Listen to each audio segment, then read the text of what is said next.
ఇస్తున్నామన్నా ఈ యొక్క పునరుత్థాన ఆరాధనకు వచ్చిన మీ అందరికీ నా యొక్క హృదయపూర్వకనాలు. మీరంతా క్షేమంగా ఉన్నారని తలంచి మీ ఆత్మీయ దేవసేకుడు బ్రదర్ తేజమయ. దేవునికి సమస్త మహిమ ఘనత ప్రభావం కలుగును గాక. ఈరోజు మీరు వినబోతున్న వాక్యం మీ జీవితాన్ని ప్రభావితం చేయను గాక. ఒక నూతన కోణంలో ఈరోజు మనం మార్చను గాక. ఇన్ని రోజులు ఏమైతే విన్నారో తెలియదు, కానీ ఈరోజు సూటిగా ప్రభు మీతో మాట్లాడును గాక. ఆమె పోయిన వారు ఏం వాక్యం చెప్పినా గుర్తుందే? దేవుని నామము ఎంత గొప్పది. తెలుసా ఎంత గొప్పదో? తెలుసుకున్నా తెలుసుకోలేదా? తెలుసుకున్నా? Very good. అలాగనే ప్రతి మెసేజ్ మన హృదయం అనే పలక మీద రాయబడును గాక. ఈరోజు మనం తెలుసుకోబోతున్న అంశం పేరు సృష్టికర్తకు సేవ ఎలా చేయాలి. సృష్టికర్తకు సేవ ఎలా చేయాలి? చెప్పండి గట్టిగా. సృష్టికర్తకు సేవ ఎలా చేయాలి? అర్థమవుతుందా? సృష్టికర్తకు సేవ ఎలా చేయాలో క్రైస్తవులకు తెలియకపోతే లోకంలో ఉన్న వాళ్ళు మన పనులు చేయాల్సి వస్తుంది. లోకంలో ఉన్న వాళ్ళు చెట్టు పుట్ట గుట్ట రాయి రప్ప గుడు వాటి అంట పరుగులు తీస్తున్నారు. వారు సృష్టికర్తను మర్చిపోయారు. వారు ప్రకృతిని ఆధారం చేసుకున్నారు. నన్ను ఒక ముస్లిం పాస్టర్ గారితో సాక్ష్యం చెప్పాడు. నా జీవితంలో నేను చాలాసార్లు ఖురాన్ చదివాను, కానీ దాంట్లో ఖచ్చితంగా నీకు నిత్య జీవం ఇస్తానని చెప్పినోడు లేడు. ఆమేన్. దేవునికి మహిమ ఘనత ప్రభావం. దాంట్లో బల్లగుద్ది నాకు నిత్య జీవం వస్తుంది, నేను ఇస్తాను అని చెప్పినోడు పైనోడు లేడంట. కానీ బైబిల్ చదువుతుంటే సకల జనులకు నేను నిత్య జీవం ఇస్తాను అని ఉందంట. కూడా చెప్పలేదుగా. దేవునికి మహిమ ఘనత ప్రభావం. నిశ్చయం, మరి నిశ్చయముగానే నీకు నేను నిత్య జీవముని ఇచ్చేదను గాక. ఎంత కరెక్ట్గా చెప్తాడంటే అంత కరెక్ట్గా. చాలా మంది లోకంలో ఏం చెప్తారో తెలుసా? నువ్వు ఈ యుద్ధంలో విజయం సాధిస్తావు అంటాడు, కానీ నేను పరలోకం ఇస్తానని చెప్పినోడు ఎవడు లేడు. నేను పరలోకం నీ కోసం సిద్ధపరుస్తానని చెప్పలా. నువ్వు నీ దాయాదుల్ని గెలుస్తావు, నీ పొరుగు వారిని గెలుస్తావు, నువ్వు నీ ఆత్మను గెలుస్తావు, అక్కడ దాకే ఫుల్ స్టాప్.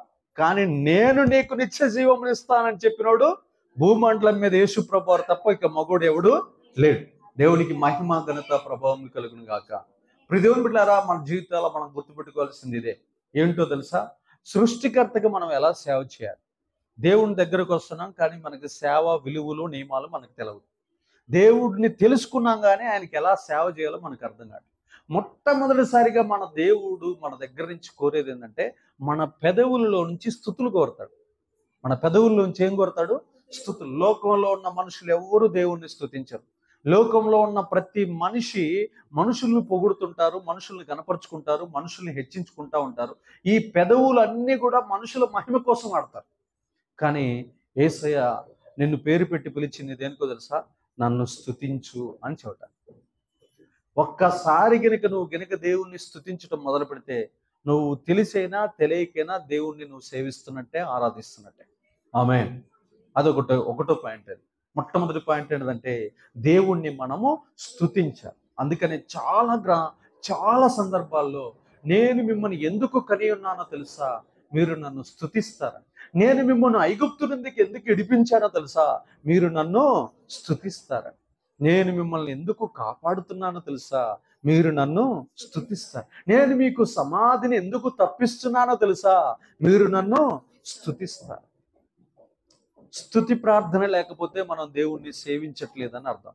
స్తుతి చేయకుండా నువ్వు ఎంతకాలం అయితే ఈ లోకంలో జీవిస్తావో అంతకాలం నువ్వు నిర్జీవమైన బొమ్మతో సమానమే. కాబట్టి ఇప్పుడు దేవుని బిడ్డలారా, యేసు ప్రభు వారు భూలోకంలోకి వచ్చినప్పుడు చాలా జాగ్రత్తగా నా వాక్యాన్ని. యేసు ప్రభు వారు భూలోకానికి వచ్చినప్పుడు తండ్రి అయిన దేవుడితో చెబుతున్నాడు. దేవునికి సేవ ఎలా చేయాలో ఈరోజు మనం తెలుసుకొని మన జీవితాలు ధన్యం చేసుకున్నాం గాక. హెబ్రీయులకు రాసిన పత్రిక 10వ అధ్యాయం. హెబ్రీయులకు రాసిన పత్రిక 10వ అధ్యాయం ఒకసారి ధ్యానిద్దాం. హెబ్రీయులకు రాసిన పత్రిక 10వ అధ్యాయము. హెబ్రీయులకు రాసిన పత్రిక 10వ అధ్యాయము 5 నుంచి చదువుకుందాం. హెబ్రీయులకు రాసిన పత్రిక 10వ అధ్యాయము 5వ వచనం. కాబట్టి ఆయన ఈ లోకమందు ప్రవేశించున్నప్పుడు ఇలాగు చెప్పుచున్నాడు. ఆయన ఈ లోకములోనికి ప్రవేశించినప్పుడు, ఆయన అంటే ఎవరు? క్రీస్తు. ఈ లోకములోనికి ప్రవేశించబోచున్నప్పుడు ఇలాగు చెప్పుచున్నాడు. బలియు అర్పణయు నీవు కోరలేదు గాని నాకు ఒక శరీరము అమర్చితివి. ఆమేన్. దేవునికి మహిమ ఘనత ప్రభావం. ఆ ఒక్క మాట చాలు మన జీవితాలు. దేవుడు మేకల యొక్క బలి, గొర్రెల యొక్క బలి, పావురాల యొక్క బలిని కోరట్లేదు. అర్పణ అంటే మనం ఇచ్చే కానుకలు, మనం ఇచ్చే వెండి, మనం ఇచ్చే బంగారం, మనం ఇచ్చే దోసకాయలు, మనం ఇచ్చే పుచ్చకాయలు, మనం ఇచ్చే ఒడ్ల ధాన్యాలు, ఇవి కాదు. బలియు అర్పణయు నువ్వు కోరలేదు గాని. క్లియర్గా మాట్లాడుతున్నాడు. చెప్తుండా లేదా? బలియు అర్పణయు దేవుడు పరలోకంలోంచి వస్తున్నాడు కిందకి. ఎవరు? నజరేయుడైన యేసు ప్రభువు భూలోకంలో ప్రవేశిస్తున్నాడు. ప్రవేశించేటప్పుడు పైన చెప్పాడు. ఏమని చెప్పాడు? బలియు కోరుకున్నాడు. అయ్యా నాకు ఒక కోరికను తీరుస్తావా అని యేసయ్యని అడిగాడు. ఏంటి ప్రభువా నీ కోరిక ఏంది? నువ్వేం కోరుకుంటున్నావు నాలో నుంచి అని యేసు ప్రభువారు తండ్రిని అడిగాడు. తండ్రిని అడిగితే తండ్రి చెప్పాడు. ఏమని చెప్పాడు తెలుసా? బలి వద్దు నాకు, అర్పణ వద్దు నాకు, నేను నీకు శరీరమును అమర్పించితిని. నేను నీకు ఒక శరీరాన్ని ఇచ్చాను, ఆ శరీరంలో నా చిత్తము చెయ్యి, ఆ శరీరాన్ని నాకు అంకితం చెయ్యి, ఆ శరీరాన్ని నాలాంటి పరిశుద్ధతతో, నాలాంటి దీనత్వంతో, నాలాంటి నీతితో, నాలాంటి తగ్గింపుతో, నాలాంటి ఓర్పుతో, నా కాడున్న దైవ గుణాలతో దాన్ని నింపు. అది నిజమైన సేవ. పొడిచపడిగా దేవుడికి మహిమ ఘనత ప్రభావం కలిగింది. ఇది నేను నీ కాడి నుంచి కోరుకునేది. కానీ మన శరీరం ఎలా ఉంటుందంటే, మన శరీరం మందిరానికి వస్తుంది. మన తలంపులు సాతానే, మన చెడ్డ ఆలోచనలు సాతానే, మన హృదయం సాతానే, మన ఊహలు సాతానే, మన పనులు సాతానే. లేస్తే డబ్బు డబ్బు డబ్బు, లేస్తే బంగారం బంగారం బంగారం, లేస్తే భూములు భూములు. ఇవి దేవుడి మనసా సాతాను మనసా? సాతాను మనసు. కానీ ఇక్కడ యేసు ప్రభువు ఏమంటున్నాడు తెలుసా? యేసు ప్రభువు వారు చెప్తున్న మాట, అయ్యా నువ్వు నన్ను ఏం కోరుకున్నావు తెలుసా? బలియు అర్పణయు నువ్వు కోరలేదు కానీ నాకొక శరీరమును అమర్చితివి, నాకొక శరీరమును అమర్చితివి. కిందకు చదువు. పూర్ణ హోమములను పాప పరిహారార్థ బలులను నీకు ఇష్టమైనవి కావు. అప్పుడు నేను గ్రంథపు చుట్టలో నన్ను గూర్చి రాయబడిన ప్రకారం, దేవా నీ చిత్తము నెరవేర్చుడు ఇదిగో నేను వచ్చి ఉన్నానంటే. అమ్మే కూడా చెప్పలేదు కొడాలే. నీ చిత్తము నెరవేర్చడానికి నేను భూమి మీదకి వచ్చి ఉంటినే. ఎప్పుడు హోలీ టెంపుల్లో ఉన్నా, హోలీ టెంపుల్ బయట ఉన్న విశ్వాసులు అందరినీ దేవుడు ఏం చేయమంటున్నాడు? నా చిత్తము చేయి. ఎవరైనా ఏదన్నా సమస్య రాగానే, పెళ్లి రాగానే, పెళ్లిలో వాళ్ళు పసుపు రాయి అని అంటారు, బొట్టు పెట్టి అంటారు, గాజులే అంటారు, బంగారం ధరింపచేయ అంటారు, వస్త్రాలకు పూజ చేయ అంటారు. అప్పుడు నువ్వేమని అడగాలి? దేవుడికి చిత్తమేనా ఇవన్నీ చేయటం అని అడగాలి. నువ్వు ఇవన్నీ అడగవు. మనం ఇవన్నీ ఏమి అడగ. ఇక్కడ ఏమంటున్నాడు? నేను ఏది చేసినా దేవుడు చిత్తంలో ఉండాలి. దేవుడు చిత్తంలో ఉంటేనే నేను చేస్తా. మరి మనం అవసరానికి ఒక అబద్ధం, అవకాశవాదం, లేస్తే నన్ను కాదు కుతికలు కోసేది, యేసయ్యనే కోస్తుంటారు మీరు. నేను కూడా కోయచ్చు, మీరు కూడా కోయచ్చు. కానీ దీంట్లో దేవుని చిత్తము ఉందా లేదా? పూర్ణ హోమములు నువ్వు నన్ను అడగలేదయ్యా. నువ్వు నన్ను అడిగింది ఏందో తెలుసా? నీ చిత్తమును భూమి మీద నెరవేర్చమన్నావు. నా శరీరముతో నీ తలంపులు కలిగి ఉంటాను, నీ ఆలోచనలు కలిగి ఉంటాను, నీ ఊహలు కలిగి ఉంటాను, నీ పాటలే పాడుతూ ఉంటాను, నీ వాక్యాన్ని ధ్యానిస్తుంటాను, నీ సన్నిధిలోనే నేను ప్రార్థన చేస్తాను. ఇది నీ చిత్తము కదా. నేను పరిశుద్ధంగా ఉండటం నీ చిత్తం కదా. నేను జారత్వానికి దూరంగా ఉండటం నీ చిత్తం కదా. మూర్ఖులకు వక్రజనమునకు బుద్ధి చెప్పటం నీ చిత్తం కదా. ఉమ్మి వేసిన వారిని, కొట్టిన వారిని, బట్టలు లాగిన వారిని ఓర్చుకోవటం నీ చిత్తం కదా. నన్ను కొట్టిన వారిని, నన్ను సిలువుకు అప్పగించిన వారిని, నన్ను బండకేసి కొట్టిన వాళ్ళని, నా మీద రాళ్ళేసిన వారిని నీలాగా నేను సహించటం నీ సేవ కదా. యేసు ప్రభువు తండ్రి అయిన దేవుడు అంటున్నాడు, ప్రతి ఒక్కరూ నన్ను అపార్థం చేసుకున్నారు. భూమి మీద ఉన్న మనుషులు వారు ఏమని అపార్థం చేసుకున్నారు తెలుసా? యెహోవా దేవుడు భయంకరుడు, రోషం గలవాడు, కోపదారి అని అర్థం చేసుకున్నారు. కానీ నా ఇన్నర్ ఫీలింగ్, నా యొక్క నిజమైన స్వభావం నీ లోపల చూపించాలి. ఆమేన్. నా లోపల నిజమైన గుణాలు ఏవైతే ఉన్నాయో చూడండి. ఒక ఆయన 20-30 సంవత్సరాల నుంచి తాగుతాడు, చర్చికి వస్తాడు, తాగుతాడు, వ్యభిచార క్రియలు చేస్తాడు, వస్తాడు, ఎన్నో తప్పులు చేస్తాడు, చర్చికి వస్తాం. కానీ వాళ్ళందరినీ మరి తప్పులు చేస్తే వెంటనే చంపేయాలి కదమ్మా. చంపేయకుండా రేపు మారతాడు, ఎల్లుండి మారతాడు, నెక్స్ట్ మారతాడని వాడికి కృప చూపిస్తున్నాడంటే ఏ తండ్రి అయిన దేవుడు ఎంత కనికర సంపన్నుడు అన్న సంగతి మనం గ్రహిస్తున్నావా? కోపదారి అనేది గ్రహిస్తున్నావా? కనికరాన్ని చూడట్లా మనం. ఆయన చూపించే కనికరాన్ని మనము చూడట్లా. ఆయన చూపించే కొద్ది జ్వరాలు, తలనొప్పులు అవి చూస్తున్నాము. ఆయన ఎంత కృప చూపిస్తున్నాడు. అదిగా కనికర సంపన్నుడు, కనికరంలోనే సంపన్నుడు అంటారు. దీర్ఘశాంతుడు అనే పేరు ఎప్పుడైనా విన్నారా? దయాళుడు ఎవరంట? దయాళుడు, కృపామయుడు, కృపాసత్య సంపూర్ణుడు. ఈ పేర్లు బయటికి రావు మనకి, ఈ పేర్లు బయటికి రావు. అయితే నా మనస్సు, నా హృదయంలో ఉన్న బాధ వాళ్ళు కొడతారు, ఉమ్మేస్తారు, రాళ్ళు తీసుకుని కొడతారు, ద్వేషిస్తారు, నిన్ను సిలువుకి ఈడ్చుకొని పోతారు, నీ ఒంటి మీద ఉన్న బట్టలు కూడా పీకేస్తారు. అయినా నా కోసం నిలబడతావా? అయినా నా కోసం సహిస్తావా? ఒకసారి నాకు బాడీ నీకు చూపిస్తాను అన్నాడు యేసయ్య. ఒక్కసారి నాకు శరీరం ఇచ్చి చూడు, నీ తేజస్సు మొత్తాన్ని నేను చూపిస్తాను. వాళ్ళు తిట్టను, కొట్టను, ఉమ్మివేయను, దాడి చేసినా ప్రతి దాడి చెయ్యను, శపించినా వారిని శపించను, దూషించినా మరలా వారిని దూషించను. వారు నన్ను ఎన్ని రకాలుగా హింసించినా నేను మళ్ళీ వారిని హింసించను. కింద చదువు.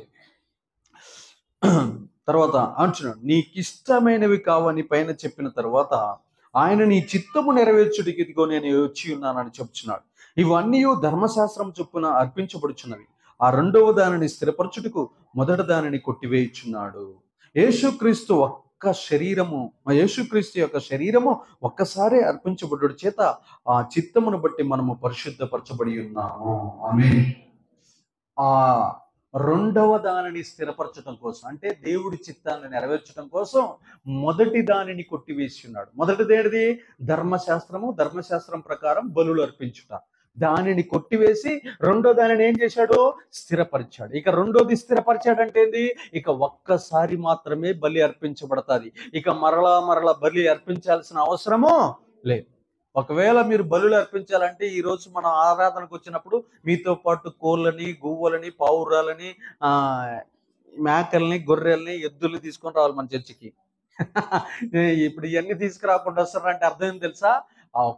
ఒక్కసారి బలి అర్పించాడు యేసయ్య. ఆమేన్. దేవునికి మహిమ, ఘనత, ప్రభావం. ఇంకా మళ్ళీ మనం బలి అర్పించాల్సిన అవసరము లేదు. కాబట్టి దేవుడు మనకేమి ఇచ్చాడంటే శరీరాన్ని ఇచ్చాడు. గట్టి చెప్పండి, శరీరాన్ని ఇచ్చాడు.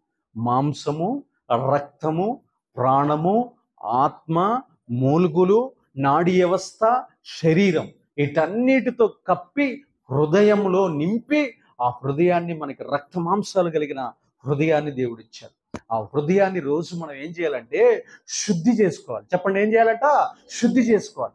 దేహం అంతా పవిత్రంగా ఉండాలంటే ఫస్ట్ ఏది శుభ్రంగా ఉండాలంటే హృదయం శుభ్రంగా ఉండాలి. హృదయం ఎప్పుడైతే శుద్ధిగా ఉంటుందో ఆటోమేటిక్ నీ శరీరం మొత్తం ఏమైపోద్దంటే అది ఏమై ఉంటుందంట? శుభ్రంగా మార్చబడతారు. బల్బులో ఫిల్మెట్ ఎంత ముఖ్యమో, ఆ బల్బు మొత్తం వెలగటానికి ఫిల్మెట్ ఎంత ముఖ్యమో, మానవుని యొక్క హృదయము మానవ దేహం మొత్తానికి కూడా కేంద్రస్థానమైనది. ఆమేన్.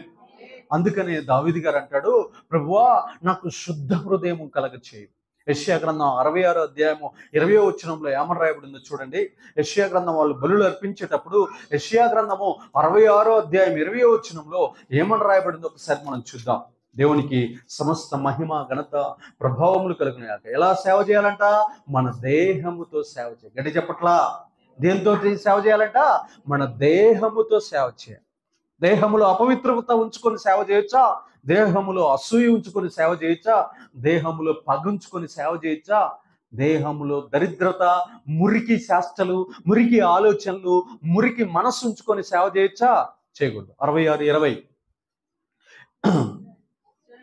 దేవుడికి నైవేద్యం ఇచ్చేటప్పుడు ఎలాంటి నైవేద్యం ఎలా ఇవ్వాలో ఒక రాశాడు చూడండి. ఇజ్రాయేలు పవిత్రమైన పాత్రలో నైవేద్యమును, యెహోవా మందిరంలోనికి తెచ్చినట్లుగా గుర్రముల మీదను, రథముల మీదను, డోలీల మీదను, కంచెరగాడిదల మీదను, ఒంటెల మీదను ఎక్కించి సర్వజనులలో నుండి నాకు ప్రతిష్ఠిత పర్వతముకు యెరూషలేమునకు మీ స్వదేశములను యెహోవాకు మీ స్వదేశీయులను యెహోవాకు నైవేద్యముగా వారు తీసుకొని వచ్చెదరని యెహోవా సెలవిచ్చుచున్నాడు. ఆమేన్. దేవునికి మహిమ ఘనత ప్రభావం. నైవేద్యములు దేంట్లో తేవాలంట? పవిత్రమైన పాత్రలో నైవేద్యములు తీసుకొని రావాలి. అది ఒంటెల మీద తేవచ్చు, గుర్రాల మీద తేవచ్చు, రథాల మీద తేవచ్చు, నువ్వు దేని మీదైనా పెట్టుకొని తీసుకురా. కానీ ఆ పాత్ర ఏమై ఉండాలంట? పవిత్రమైన పాత్ర అయి ఉండాలి. నీ హృదయం అనేది ఏ పాత్ర అయి ఉండాలంట?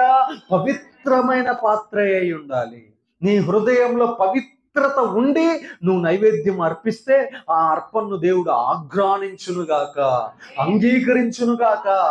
కాబట్టి నీ హృదయంలో కామ, క్రోధ, మదమాశ్చర్యములన్నిటిని నువ్వేం చేయాలంటే వదిలించుకోవాలి. ప్రభు దగ్గరకు వచ్చినప్పుడు ఏం చేయాలి?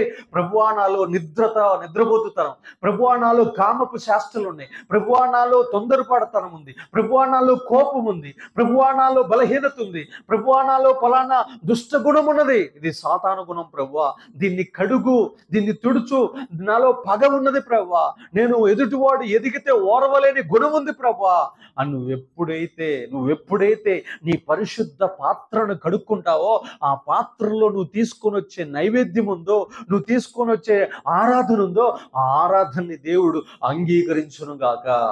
ఆమేన్. దేవునికి మహిమ ఘనత ప్రభావములు కలిగిన. ఎలాగా? ఫస్ట్ మన శరీరముతో దేవునికి సృష్టికర్తకు సేవ చేయాలి. రెండోది పవిత్రమైన హృదయంతో, శుద్ధ హృదయంతో దేవుణ్ణి ఆరాధించాలి, సేవ చేయాలి. మూడోది శుద్ధ హృదయం. కీర్తనల గ్రంథము 51:10. కీర్తనల గ్రంథము 51:10 చదువుదాం. అక్కడ ఏముంటున్నాడు? 51:10. దేవా, నా యందు శుద్ధ హృదయము కలగ చేయు, నా అంతరంగములో స్థిరమైన మనసును నూతనముగా పుట్టించు. నా అంతరంగంలో స్థిరమైన మనసు. మూడోది ఏంటంట? అంతరంగంలో స్థిరమైన మనసుతో దేవుణ్ణి ఆరాధించాలి. అంతరంగంలో ఏముండాలి? ఫస్ట్ ఏం చేయాలి? దేహముతో దేవుణ్ణి సేవ చేయాలి. మన దేహముతో పని. లోకంలో సాతాను గడికి పని చేస్తున్నాం, కానీ మన దేహముతో ఎవరి పని చేయాలి? దేవుని పని చేయాలి. ఆ దేవుని పని ఎలా చేయాలి? ఆయన చిత్తం దేంట్లో ఉంది? ఆయన ఆజ్ఞల్లో ఉంది, ఆయన వాక్యాన్ని నెరవేర్చడంలో ఉంది. ఫలానా క్రైస్తవులు ఫలానా పని చెయ్యరు, ఫలానా లంచాలు తీసుకోరు, వడ్డీ వ్యాపారాలు చెయ్యరు, మోసాలు చెయ్యరు అని లోకంలో ఎలా అయితే నానుడి ఉందో అలాంటి నానుడి మన జీవితం మనం చూపించాలి. దేవునికి మహిమ కలుగును గాక. చూడండి ప్రియదేవుని బిడ్డలారా, ఇక్కడ రాస్తున్న మూడో మాట ఏందో తెలుసా? నా లోపల శుద్ధ హృదయము కలిగించి. చాలా మంది చర్చికి వస్తూ ఉంటారు, పాస్టర్నా దేవుడు నన్ను వచ్చి శుభ్రంగా కడగాలన్నా అంటారు. దేవుడికి అడగడు. ఎవరిచ్చి కడుక్కోవాలి? పాస్టర్ గారు ఎదురుగా నీ పాపాలన్నీ ఒప్పుకుంటే నేను కూడా నీ కోసం, నీ పాప క్షమాపణ కోసం నేను ప్రార్థన చేస్తాను. దేవుడు రావాలన్నా, దిగి రావాలన్నా, ఆకాశం నుంచి దిగి వచ్చి నా ముందు నిలబడితే నేను కడుక్కుంటానన్నా అంటే అవన్నీ భ్రమల ప్రపంచం, వాస్తవ ప్రపంచం కాదు. దేవుడు వస్తాడా? దేవుడు ఎవరిలోంచి మాట్లాడుతున్నాడు తెలుసా? దైవజనుడి ద్వారా నీతో పదే మాట్లాడుతున్నాడు. దైవజనుడి లోపల ఉన్న ఆత్మ ఎవరిది? దేవుని ఆత్మ. మరి నీతో మాట్లాడుతుంది ఎవరు? దేవుడే మళ్ళీ నీతో మాట్లాడుతుంటే, మళ్ళీ నాకు శుద్ధ హృదయం కలగాలంటే, దేవుడు దిగి రావాలంటే నువ్వేం చేస్తున్నట్లు? నువ్వు దేవుణ్ణి మోసం చేస్తున్నట్టు. గుర్తుపెట్టుకోండి ప్రియదేవుని బిడ్డలారా, శుద్ధ హృదయం ఏం కావాలి? యేసయ్య కాడికి వచ్చిన తర్వాత నాకు శుద్ధ హృదయమునివయ్యా, నాకు శుద్ధ హృదయమునివయ్యా. మీకు సంగతి తెలుసో తెలియదు ప్రియదేవుని బిడ్డలారా, మీరందరూ చాలాసేపు ప్రార్థన చేస్తారు, నేను తక్కువసేపు ప్రార్థన చేస్తానని మీరు అనుకోండి కొద్దిసేపు. ఇప్పుడు ప్రార్థన చేస్తాం, ప్రార్థన చేసేటప్పుడు మనల్ని మనం ఏం చేసుకుంటాం? కడుక్కుంటాం, సరి చేసుకుంటాం, బాగానే ఉంటుంది. ప్రార్థన చేయకుండా యేసయ్య బైబిల్ పట్టుకొని రోడ్డు మీదకి పో, ఒకడు ఉమ్మేస్తాడు, ఒకడు కొడతాడు, ఒకడు తిడతాడు, ఒకడు వేధిస్తాడు, ఒకడు కలవరపరుస్తాడు, ఒకడు నీ అంతు చూస్తానంటాడు, ఒకడు కారు వేసుకొని మీదకి వస్తా ఉంటాడు. ఇదేమో ప్రార్థన, అదేమో పని. ప్రార్థన గొప్పదా? పని గొప్పదా? అబ్బా, ప్రార్థన అట్టు అనుకుంటే 40 రోజులు నేను మందిరంలోనే ఉంటానమ్మా, ఒక్క ఆత్మ నేను రక్షిస్తానా? లోకంలో ఒక్క ఆత్మ నేను రక్షిస్తానా? అక్కడ నన్ను తిడుతుండ్రు ప్రభా, కొడుతుండ్రు ప్రభా, వేధిస్తుండ్రు ప్రభా. నేనుంటా 365 రోజులు మందిరంలోనే ఉంటాను, మీరు నన్ను పోషించండి, 365 రోజులు మీకోసం ప్రార్థన చేస్తాను. కానీ ఒక్క ఆత్మ కన్నా బాప్తిసం ఇస్తా? ఒక్క ఆత్మ కూడా బాప్తం. లోపలికి పోవాలి, గొడ్డలు తీసుకోవాలి, గొడ్డలు తీసుకొని అరణ్యంలోకి పోవాలి. అరణ్యంలోకి పోయినప్పుడు అరణ్యంలో ముళ్ళ పొదలు ఉంటాయి, అరణ్యంలో తేళ్ళు ఉంటాయి, అరణ్యంలో సర్పాలు ఉంటాయి, అరణ్యంలో క్రూర మృగాలు ఉంటాయి, అరణ్యంలో సింహాలు ఉంటాయి, అరణ్యంలో తొడేళ్ళు ఉంటాయి, అరణ్యంలో ఎలుగుబంట్లు ఉంటాయి, అరణ్యంలో పులులు ఉంటాయి, అరణ్యంలో చింపాంజీలు ఉంటాయి. వాటన్నిటిని ఎదుర్కోవాలా వద్దా? ఒక కట్టెని అరణ్యంలో నుంచి ఇంటికి తీసుకురావాలంటే, ఒక చెట్టుని ఒక మందిరంలో నాటడానికి దాన్ని నరుక్కొని రావాలంటే ఎన్ని దెబ్బలో. అర్థమవుతుందా? ప్రార్థన అనేది, అయ్యా పట్టుకున్న వారిని జారిపోకుండా కాపాడయ్యా అనేది. పరిచర్య అనేది, పని అనేది, ఇంకా కొత్త ఆత్మలను నా చేతికి ఇవ్వయ్యా అని తన్నించుకుంటే ఒక ఆత్మను తీసుకొని రావాలి. ఆమేన్. ప్రార్థన కంటే ప్రభువు చెప్తున్నాడు, అక్కడ ప్రార్థన రాత్రి చేస్తాడు, పగులు కొట్టించుకోవటానికి, తిట్టించుకోవటానికి సమాజంలోకి వెళ్తున్నాడు. పని చెయ్యకుండా ప్రార్థనకి విలువ రానే రాదు. నువ్వు ప్రార్థన ఒక్కటే గొప్పది అనుకుంటున్నావు, ప్రార్థనతో పాటు పని కూడా చాలా గొప్పది. మీరు చూడండి, పక్కన వాళ్ళకి ఒక్కసారి వాక్యం చెప్పండి, మీ ఇంటి పక్కన వాళ్ళకి చెప్పండి, ఒక 4 నిందలు వేయగానే నాకెందుకులే అంట. నాకెందుకులే అంటే ఇంకా ఆ పనిని ఏం చేసినట్టు ముగించి, నా రక్షణని అట్లా అనుకుని, మరి ఏ పాస్టర్ అయినా ఆ రోజు గనక నిన్ను కూడా రక్షించేటప్పుడు నాకెందుకులే అనుకుంటే ఈ రోజు నువ్వు చర్చిలో ఉంటావా? చెప్పలేదమ్మా, ఉండరు. ఇప్పుడు మనం ఉమ్మేస్తారు, తిడతారు, కొడతారు, వేధిస్తారు, కానీ నీకు సాటిస్ఫాక్షన్ ఉండాలి. అదేం తెలుసా? నేను అన్ని ముళ్ళ దెబ్బలు తిన్నా, ఒక ఆత్మను ప్రభు రాజ్యానికి చేర్చాను. దేవునికి మహిమ, ఘనత, ప్రభావం కలిగింది. ఎవడో మాంత్రికుడి మీద ఈ మంత్ర ప్రయోగాలు చేస్తే వాడి కోసం నేను ప్రార్థన చేస్తే ఈడు వదిలించబడ్డాడు, ఆ మంత్ర ప్రయోగాలు చేసేవాడు నన్ను పట్టుకొని వేధిస్తా ఉంటాడు. ఎవరి కోసం ఆ వేదన అనిపిస్తున్నా? నీ యొక్క ఆత్మ కోసం, నీ యొక్క ఆత్మ నశించిపోకుండా ఉండటం కోసం, నీ కోసం ఎవరు త్యాగాలు చేస్తున్నారు? సేవకులు. ఆ తరంలో ఎవరు త్యాగం చేశారు? యేసయ్య. యేసయ్య నిన్ను అడిగాడా? నిన్ను అడిగి ప్రాణం పెట్టాడా? నిన్ను అడిగి రక్తం కార్చాడా? నిన్ను అడిగి పిలుపు పొందుకొని వచ్చాడా? నిన్ను అడిగి ఆకాశంలోంచి మహిమలోంచి దిగొచ్చాడా? నిన్ను అడగకుండానే నీ కోసం త్యాగాలు చేశాడు. ఆమేన్. దేవునికి మహిమ, ఘనత, ప్రభావములు కలుగును గాక.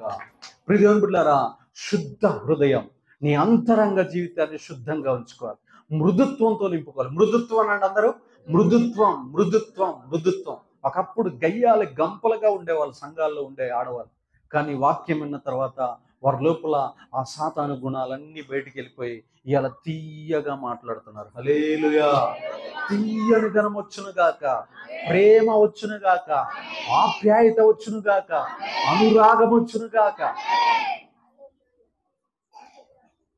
ఒకప్పుడు పేడను చూస్తే సంఘానికి వచ్చేవాళ్ళు, చి ఎబ్బే పేడ.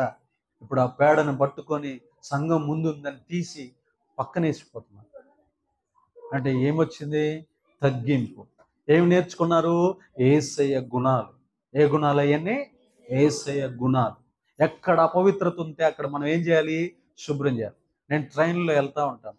ట్రైన్లో వెళ్ళినప్పుడు 1, 2కి పోయినప్పుడు అది చాలా దరిద్రంగా ఉంటుంది. ఆ ట్రైన్ ఎవరిది? మందే, వేరే వాళ్ళదే?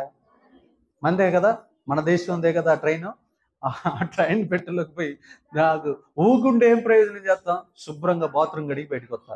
ఆమె నిజంగా నేను ఏదైనా ట్రైన్ ఎక్కిందంటే ఆడ గలీజుగా ఉందనుకో, నీట్గా చేసి వస్తా. ఆ ట్రైన్ నీది కాదు, మనందరిది, మన దేశం యొక్క ట్రైన్. ఎక్కడ అపవిత్రత ఉందో దాన్ని పవిత్రపరచదము గాక. ఇప్పుడు దేవుని బిడ్డలారా, నిజంగా ఇవన్నీ ఎక్కడ నేర్పుతాడో తెలుసా? సంఘములో యేసే నేర్పుతాడు. తగ్గింపు, తగ్గింపు. పిల్లలకి చిన్నప్పటి నుంచి ఇవి నేర్పాలి. పెద్దలు కనపడంగానే నమస్కారం చేయటం నేర్పాలి. సేవకులను గౌరవించడం నేర్పాలి. సేవకులకు వచ్చినప్పుడు లేచి నిలబడటం నేర్పాలి. ఇవన్నీ నీకు నేర్పకపోతే రానే రావు. యేసు ప్రభు వారు దేవుడయ్యిండి కూడా బాప్తిస్మిచ్చే యోహాను దగ్గరికి వెళ్ళి, అయ్యా నేను మానవ మాత్రున్నయ్యా అంటే, నీతి యావత్ ఇలాగే జరగాలి, నాకు బాప్తిస్మి ఇవ్వు అన్నాడు. కొడుచబడిగా దేవుడికి దేవుడులారా, మనుషుడు దగ్గర దేవుడు బాప్తిస్మం తీసుకున్నాడు. మరి ఎందుకు? నీతిని జరిగించు. నాకంటే నువ్వు 6 నెలలు పెద్ద, చిన్న కాదు పెద్ద. బాప్తిస్మ ఇచ్చే యోహాను యేసుప్రభు వారి కంటే 6 నెలలు పెద్దోడు. అర్థమవుతుందమ్మా? కాబట్టి పెద్దవారిని గౌరవించాడా లేదా? గౌరవించాడు. నీ లైఫ్లో అలాంటి మైండ్ సెట్ ఎప్పుడు వస్తుంది? ఒక్క నిమిషం, ఒక్క గంట పెద్దయినా వాడు పెద్దడే. ఆయన నువ్వు గౌరవించాల్సిందే జీవితాంతం. గుర్తుపెట్టుకోండి, నైతిక విలువలు సంఘంలో నుంచి మీ గృహాల్లోనికి వచ్చును గాక. 4వ విషయాన్ని మనం చూద్దాం. కీర్తనల గ్రంథము 104 అధ్యాయం. కీర్తనల గ్రంథము 104 అధ్యాయం. కీర్తనల గ్రంథము 104 అధ్యాయము 34 వచనం. కీర్తనల గ్రంథము 104:34. ఆయనను గూర్చిన ధ్యానము ఆయనకి ఇంపుగా, ఆయనను గూర్చిన నా ధ్యానము ఆయనకి ఇంపుగా నుండును గాక. నేను యెహోవా యందు సంతోషించాను. ఆమేన్. ఎలా ఉండాలంట? మనం ఇంపుగా ఉండాలి. మన ధ్యానము దేవుడికి ఎలా ఉండాలంట? ఇంపుగా ఉండాలి. 10 అబద్ధాలు ఆడి రాత్రి పోయి ప్రార్థన చేస్తే, కుటుంబ ప్రార్థన చేస్తే చెల్లుద్దా? పగలంతా అబద్ధాలు ఆడటం, పగలంతా మోసాలు చేయటం, పగలంతా దందాలు చేయటం, ఇవన్నీ చేసి సాయంత్రం ఇంటికి పోయిన తర్వాత ఈరోజు నేను కుటుంబ ప్రార్థన చేస్తున్నానని చేస్తే అది సరిపోద్దమ్మా? నీ యొక్క దైవ ధ్యానం అంట దేవునికి ఎలా ఉండాలో తెలుసా? ఇంపైన సువాసనగా ఉండాలి, ఇంపుగా ఉండాలి. అబ్బా, పలానా ప్రాంతంలో ఒక అమ్మ ప్రార్థన చేస్తుంది, నేను ఆమె ప్రార్థన కోసం ఎదురు చూస్తున్నానని దేవుడు చెప్పాలి. నీ యొక్క ధ్యానము, నీ యొక్క దేవుడి దృష్టి దగ్గరికి వెళ్ళి నువ్వు చేసే ధ్యానము దేవునికి ఇంపైన సువాసనగా ఉండును గాక. ఇంకా ఏమంటున్నాడు? ఇంకొక మాట ఏమంటున్నాడు? నేను యెహోవా యందు సంతోషించను. ఎప్పుడైతే నీ ధ్యానము ఇంపుగా దేవుడికి ఉంటుందో అప్పుడు దేవుడు నీకు ఇచ్చే కృప ఏంటంటే సంతోషము దయచేస్తాడు. ఏం దయచేస్తాడు? సంతోషము దయచేస్తాడు. మన దగ్గర అపరాధ భావం పెట్టుకొని మనం ఎంత ప్రార్థన చేసినా అది దేవుడికి ఇంపుగా ఉండనే ఉండదు. మన అపరాధ భావమును మనం ఏం చేయాలో తెలుసా? మన అపరాధ భావాన్ని మనం ఫస్ట్ వదిలించుకోవాలి. మన హృదయము గాల్లో లేచినట్టు తేటగా, తెల్లగా, నిష్కలంకంగా ఉండాలి. అప్పుడు దేవుడికి మన యొక్క ప్రార్థనలన్నీ ఎలా ఉంటాయంటే ఇంపైన సువాసనగా ఉంటాయి. ఎలా ఉంటాయంట? ఇంపైన సువాసనగా ఉంటాయి. నేను రోజు పరిచర్యకి పోయి వస్తాను, కొన్ని విషయాలు బైక్ ఎక్కి ప్రార్థన చేస్తూ ఉంటా. ఆమె బైక్ మీద ప్రార్థన చేస్తూ ఉంటా, నడుచుకుంటూ ప్రార్థన చేస్తూ ఉంటా, కూర్చొని ప్రార్థన చేస్తూ ఉంటా. బైక్ ఇట్ట నడుపుతూ ఉంటాడు, ఫోన్ వస్తుంది, అయ్యా మాకు కడుపులో నొప్పి ప్రార్థన అంట. సెల్ ఇట్ట పెట్టుకొని బైక్ ఇట్ట నడుపుకుంటూ ప్రార్థన చేస్తూ ఉంటా. ఆ ప్రార్థన కూడా అవతల గంట తర్వాత, పాస్టర్నా నువ్వు ప్రార్థన చేయని తగ్గిందని గొడవ. దేవుడికి మహిమ ఘనత ప్రభావం. మరి నేను కళ్ళు తెరిచి బైక్ నడుపుకుంటూ ఎట్ట చేస్తున్నా? నాకు తెలుసు నా దేవుడు నా ప్రార్థన ఆలకిస్తాడు, నా ప్రార్థనకి జవాబు ఇస్తాడు. నడుస్తున్నప్పుడు మెట్లు ఎక్కేటప్పుడు దిగేటప్పుడు ఫోన్లు వస్తాయి. వచ్చేటప్పుడు ఏం చేస్తాం? ఆలోచించండి. ఒకసారి బాగా పడుకొని నిద్రపోతున్నప్పుడు ఒక అమ్మాయి ఫోన్ చేసి పడుకొనే ప్రార్థన చేసిన, కానీ తెల్లారిన తర్వాత ఫోన్, అన్నా నువ్వు ప్రార్థన చేసినాక దెయ్యం వెళ్ళిపోయిందన్న, మాంత్రికుడు మళ్ళా తిరిగి రాలేదన్న. ఆమేన్. దేవునికి అట్లా నేను పడుకొని ప్రార్థన చేసిన మీరు కూడా ప్రార్థన చేశారు అంటే నిద్ర మత్తులో నుంచి బయటికి రావటం అంతా ఈజీ కాదు. ఎందుకంటే అలసిపోయి పడుకున్నాం కదా, ఆ టైంలో ఇంకా 1 నిమిషం 2 నిమిషాలు ప్రార్థన చేస్తాం, పడుకుంటాం. అంటే 1 గంట 2 గంటలు అప్పుడు ఏం చేస్తాం? ప్రేయర్లో ఉంటావా? అప్పుడు పడుకొని ఉంటాం. కానీ ఆమెకి అత్యవసరం, ఎంత అత్యవసరం అయితే ఆ రాత్రి చేసి ఉంటుంది కాబట్టి చేయాలి. కాబట్టి నీ యొక్క ధ్యానము దేవుడికి ఎప్పుడైతే ఇంపుగా ఉంటుందో నీ ప్రార్థనలన్నిటికీ జవాబు వచ్చును గాక. ఆమేన్. నీ దైవ ధ్యానం ఎలా ఉండాలో తెలుసా? దేవుడికి ఇంపుగా ఉండాలి. నీ ప్రవర్తన ఎలా ఉండాలో తెలుసా? దేవుడికి ఇంపుగా ఉండాలి. నువ్వు ఏది చేసినా యాక్సెప్ట్ చేస్తూనే ఉంటాడు. ప్రభువా, ఒకసారి బూట్లు వేసుకునే ఉంటాం, నడుచుకుంటూ పోతా ఉంటాం, మెట్రోలో నడుచుకుంటూ పోతూనే ఉంటాం, బూట్లు ఉన్నాయని తెలుసు, ఎడవలేం, అక్కడ టికెట్ తీసుకోవాలి, ఇవన్నీ ఉంటాయి కార్యక్రమాలు, కానీ వేసుకొని ప్రభువా క్షమించని చెప్పడం ప్రార్థన చేస్తూనే ఉంటాం. కానీ ఇవన్నీ పట్టించుకోడు, ఏం చేసినో అది పట్టించుకుంటాడు. ఆమేన్. దేవునికి మహిమ కలుగును గాక. చూడండి ప్రియదేవుని బిడ్డలారా, నీ జీవితంలో నువ్వు గుర్తుపెట్టుకోవాల్సింది ఏం తెలుసా?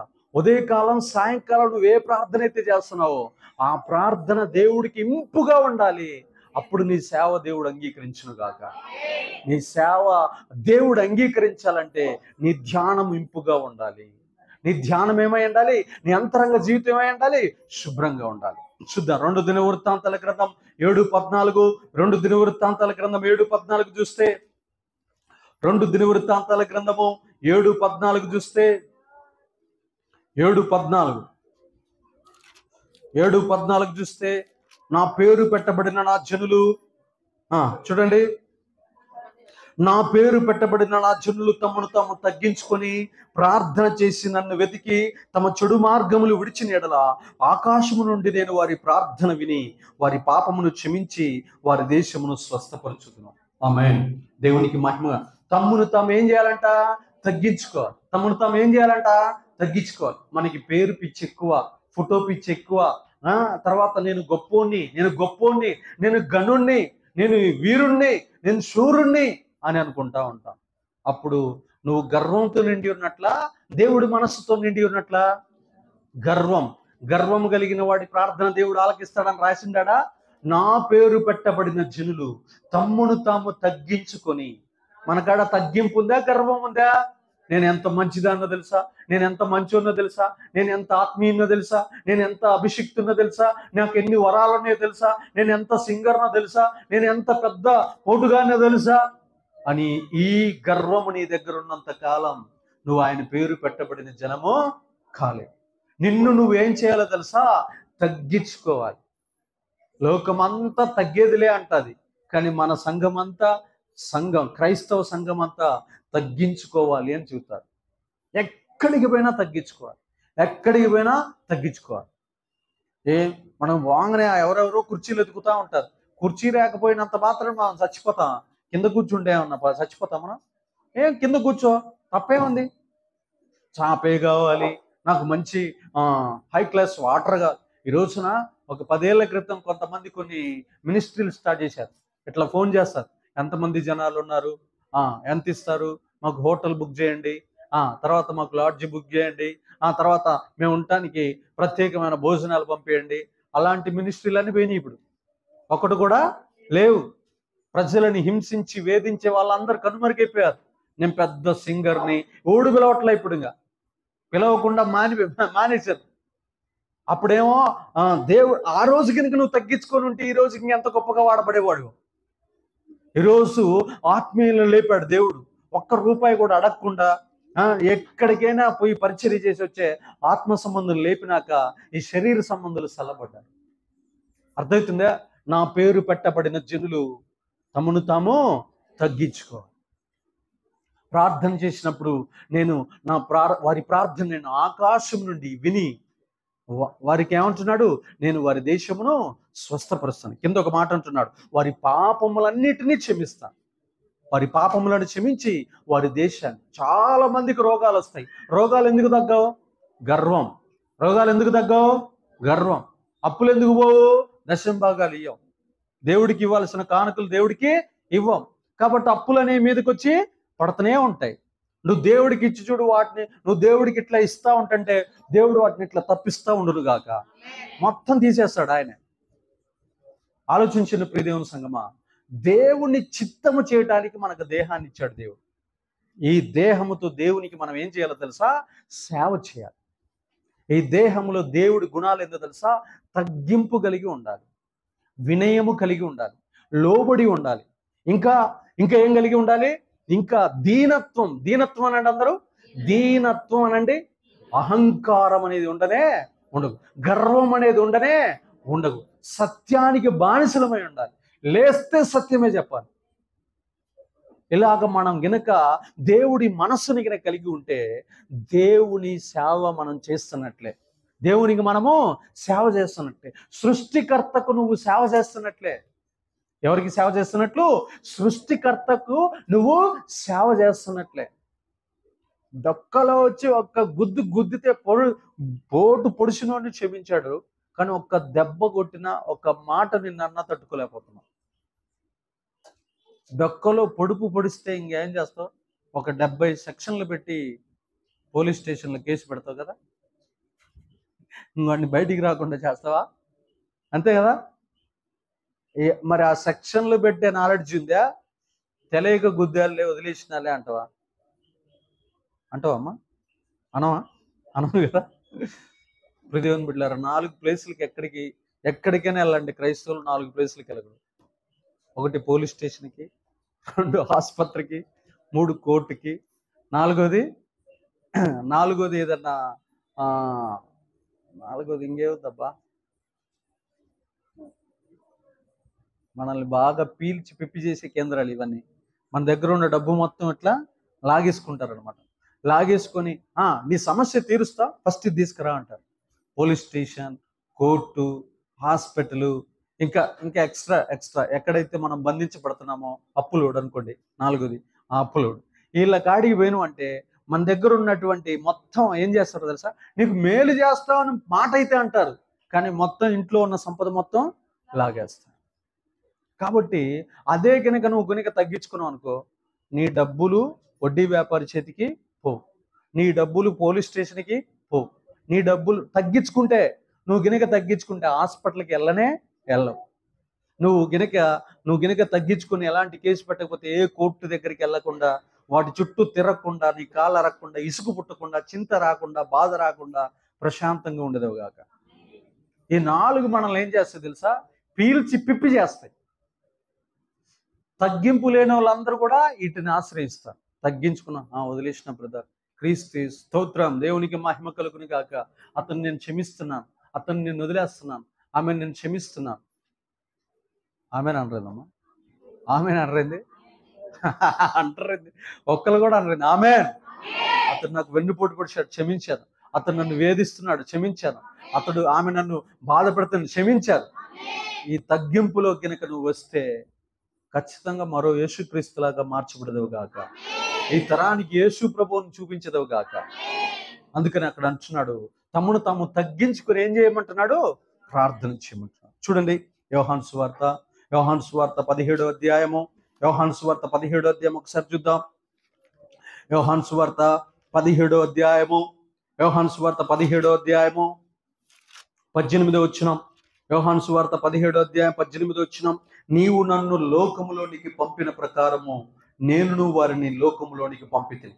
వారును సత్యమందు ప్రతిష్ఠ చేయబడినట్లు వారి కొరకై నన్ను ప్రతిష్ఠ చేసుకొనుచున్నాను.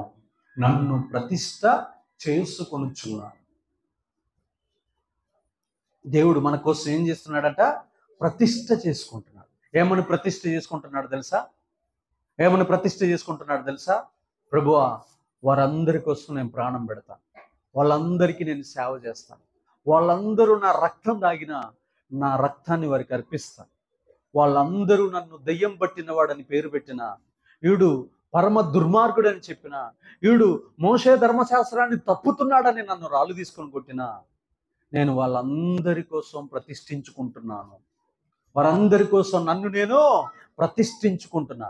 వారు అబద్ధములో ఉండి నన్ను అబద్ధకుడు అని అంటున్నా, నేను సత్యమందు వారిని ప్రతిష్ఠ చేసేంత వరకు నన్ను నేను ప్రతిష్ఠించుకుంటున్నా. ఆమేన్. దేంట్లో వారిని ప్రతిష్ఠ? వాళ్ళంతా దేంట్లో ఉన్నారు? అబద్ధములో ఉన్నారు. అబద్ధంలో ఉండి నన్ను అబద్ధకుడు అంటున్నారు. కానీ నేను వారిని సత్యమందు ప్రతిష్ఠ చేసేంత వరకు నన్ను నేను వారి కోసం ప్రతిష్ఠించుకుంటున్నాను. కూడా చెప్పండి గట్టిగా, దేవునికి మహిమ ఘనత ప్రభావములు కలుగును గాక. నేను ప్రజల కోసం చచ్చిపోతాను. ఎవరైనా అనుకుంటున్నారా నేను భారతదేశం కోసం ప్రాణం పెడతాను అంటున్నారా?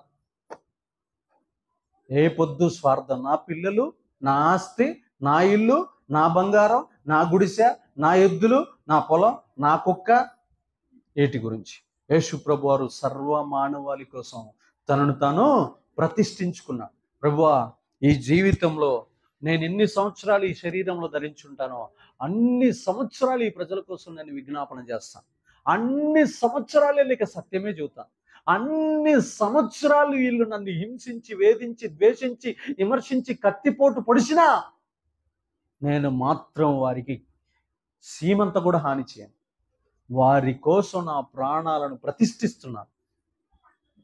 అదే అధ్యాయంలో యోహాను సువార్త 10:36 చూడండి. యోహాను సువార్త 10:36, యోహాను సువార్త 10:36, 10వ అధ్యాయము 36వ వచనం ఒకసారి మనం చూస్తే అక్కడ తండ్రి ప్రతిష్ఠ చేసి ఈ లోకములోనికి పంపిన వానితో నీవు దేవదూషణ చేయుచున్నావు అని చెప్పుదురా?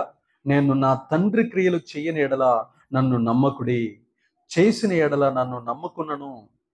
తండ్రి నా యందును నేను తండ్రి యందును ఉన్నామని మీరు గ్రహించి తెలుసుకున్నట్లు ఆ క్రియలను నమ్ముడని వారితో చెప్పాను. ఎవరు ప్రతిష్ఠ చేసి పంపాడట? తండ్రి అయిన దేవుడు యేసయ్యను ఏం చేశాడంట? ప్రతిష్ఠ చేసి పంపించాడు. ఇదిగో భూలోకంలోనికి చాలా మంది మనుషులను పంపించాను. వాళ్ళ యొక్క స్వార్థాలకి, వారి యొక్క సుఖాలకి, వారి యొక్క అవసరాలకి, వారి యొక్క ఉపయోగాలకి నన్ను వాడుకొని కొద్దిసేపు సేవ చేసి మర్చిపోయి వెళ్ళిపోయాను. కానీ ఈ పంపించే వ్యక్తిని మాత్రం నేను ప్రతిష్ఠ చేసి పంపిస్తున్నాను. ఏమని ప్రతిష్ఠ చేసి పంపిస్తున్నానో తెలుసా? నా చిత్తాన్ని నెరవేర్చడానికి, నా ఆశలు తీర్చడానికి, నా యొక్క గుణాలను ప్రచురం చేయటానికి, నా నామానికి మహిమను తీసుకురావటం కోసం నేను ఇతన్ని ప్రతిష్ఠించి ఈ లోకంలోనికి పంపుతున్నాను. అక్కడేమో యేసు ప్రభువారు తనను తాను ప్రతిష్ఠించుకున్నాడు. కానీ పరలోకంలో అన్నాడు, నేను నిన్ను ప్రతిష్ఠించి పంపుతున్నాను, సిలువను మీరవద్దు. నీకోసం సిలువను డిసైడ్ చేశాను. నీకోసం 3 రోజులు సమాధిని సిద్ధపరిచాను. నీకోసం 3 దినాల తర్వాత నువ్వు చచ్చిపోయి తిరిగి లేస్తానని పునరుత్థానాన్ని కూడా ఏర్పాటు చేశాను. కాబట్టి నీవు మాత్రము ఈ ప్రతిష్టను తప్పవద్దు. భూలోకంలోకి రా, మనల్ని ఎవరో ఉద్యోగాన్ని పంపిస్తారు. ఆ ఉద్యోగంలోకి బాగానే మనం ఏం చేస్తాం? అక్కడ కమిషన్ బేస్ ఏదో ఉంటాయి ఉద్యోగాలు. ఆ కమిషన్ బేస్ ఉద్యోగాల్లో మనం ఏం చేస్తామంటే, ఓనర్ గారికి ఏం తెలియదు కదా, సగం నాకు సగం కంపెనీకి, సగం నాకు సగం. ఇప్పుడు పంపించిన వ్యక్తి భూమి మీద లేడు, ఎక్కడున్నాడు? పరలోకంలో. మనల్ని ఆఫీసులోంచి పంపించిన వ్యక్తి ఎక్కడున్నాడు? భూమి మీదనే ఉంటాడు. ఆయన సికింద్రాబాద్ నుంచి నేను నొప్పులకు పంపిస్తే మొత్తం 30 దారులు 30 మోసాలు చేస్తాడు. ఆయన ఎక్కడి నుంచి? ఆయన పరలోకంలోంచి భూమికి. అసలు పరలోకానికి భూమికి ఎంత దూరం ఉంది ఎవరికైనా తెలుసా? దూరం లేదు. కానీ యేసే మోసం చేస్తున్నాడా? మరి మన యజమానుడు ఏ వ్యక్తినైతే పంపించామో ఆ వ్యక్తి పంపించిన వ్యక్తిని మనం ఏం చేస్తున్నాం? మోసం చేస్తాం. కానీ యేసు ప్రభు వారికి తండ్రి అయిన దేవుడు కొన్ని కోట్ల కిలోమీటర్ల దూరంలో ఉన్నాడు. కానీ పరలోకంలో ఏం చెప్పాడు? నేను నిన్ను ప్రతిష్ఠించాను ఈ యొక్క సిలువు కోసం అని చెప్పాడు. కానీ యేసు ప్రభు వారు భూమి మీదకి వచ్చినాక అదే డైలాగ్ చెప్తున్నాడు, నన్ను మీ అందరి కోసం, నేను మీ కోసము ప్రతిష్ఠించుకుంటున్నాను. నన్నే కాదు, నా సత్యమందు మిమ్మును కూడా ప్రతిష్ఠ చేసేదాకా నిద్రపో, మిమ్మల్ని కూడా ప్రతిష్ఠ చేసేదాకా నిద్రపో. ఇప్పుడు ఆయన తండ్రి అయిన దేవుడు యేసయ్యను చేస్తే, యేసయ్య చూడండి, మా ఇంట్లో నేను ఏడో పుడితే మా ఊర్లోకి వచ్చి నన్ను పిలిచి నువ్వు నా సేవ చేయాలని నన్ను నింపి పెట్టాడు. నా మీదకి వచ్చి కూర్చున్నాడు. ఇంక నేనేం చేయాలి? చచ్చినట్టు ఆ సత్యాన్ని చెప్పాలి. ఆ సత్యాన్ని ఏం చేయాలి? బోధించాలి. ఆ సత్యాన్ని ఏం చేయాలి? భరించాలి. ఆ సత్యాన్ని ఏం చేయాలి? ప్రజలకి తెలియజేయాలి. ఇక వేరే ఆప్షను లేదు. తండ్రి చేత ఏమయ్యాడట? ప్రతిష్ఠ చేసుకున్నాడు. పరలోకంలో వస్తా ఒక మాట, ఒక అగ్రిమెంట్ రాశాడంట. ఏమని రాశాడు తెలుసా? యెషయా గ్రంథము 53వ అధ్యాయం. యెషయా గ్రంథం పరలోకంలోంచి దిగి వస్తున్నప్పుడు తండ్రి అయిన దేవుడికి ఒక అగ్రిమెంట్ రాసి ఇచ్చాడు. యెషయా గ్రంథము 53వ అధ్యాయం ఒకసారి మనం చూద్దాం. ఆ అగ్రిమెంట్ని చదివితే మనకు అర్థమవును గాక.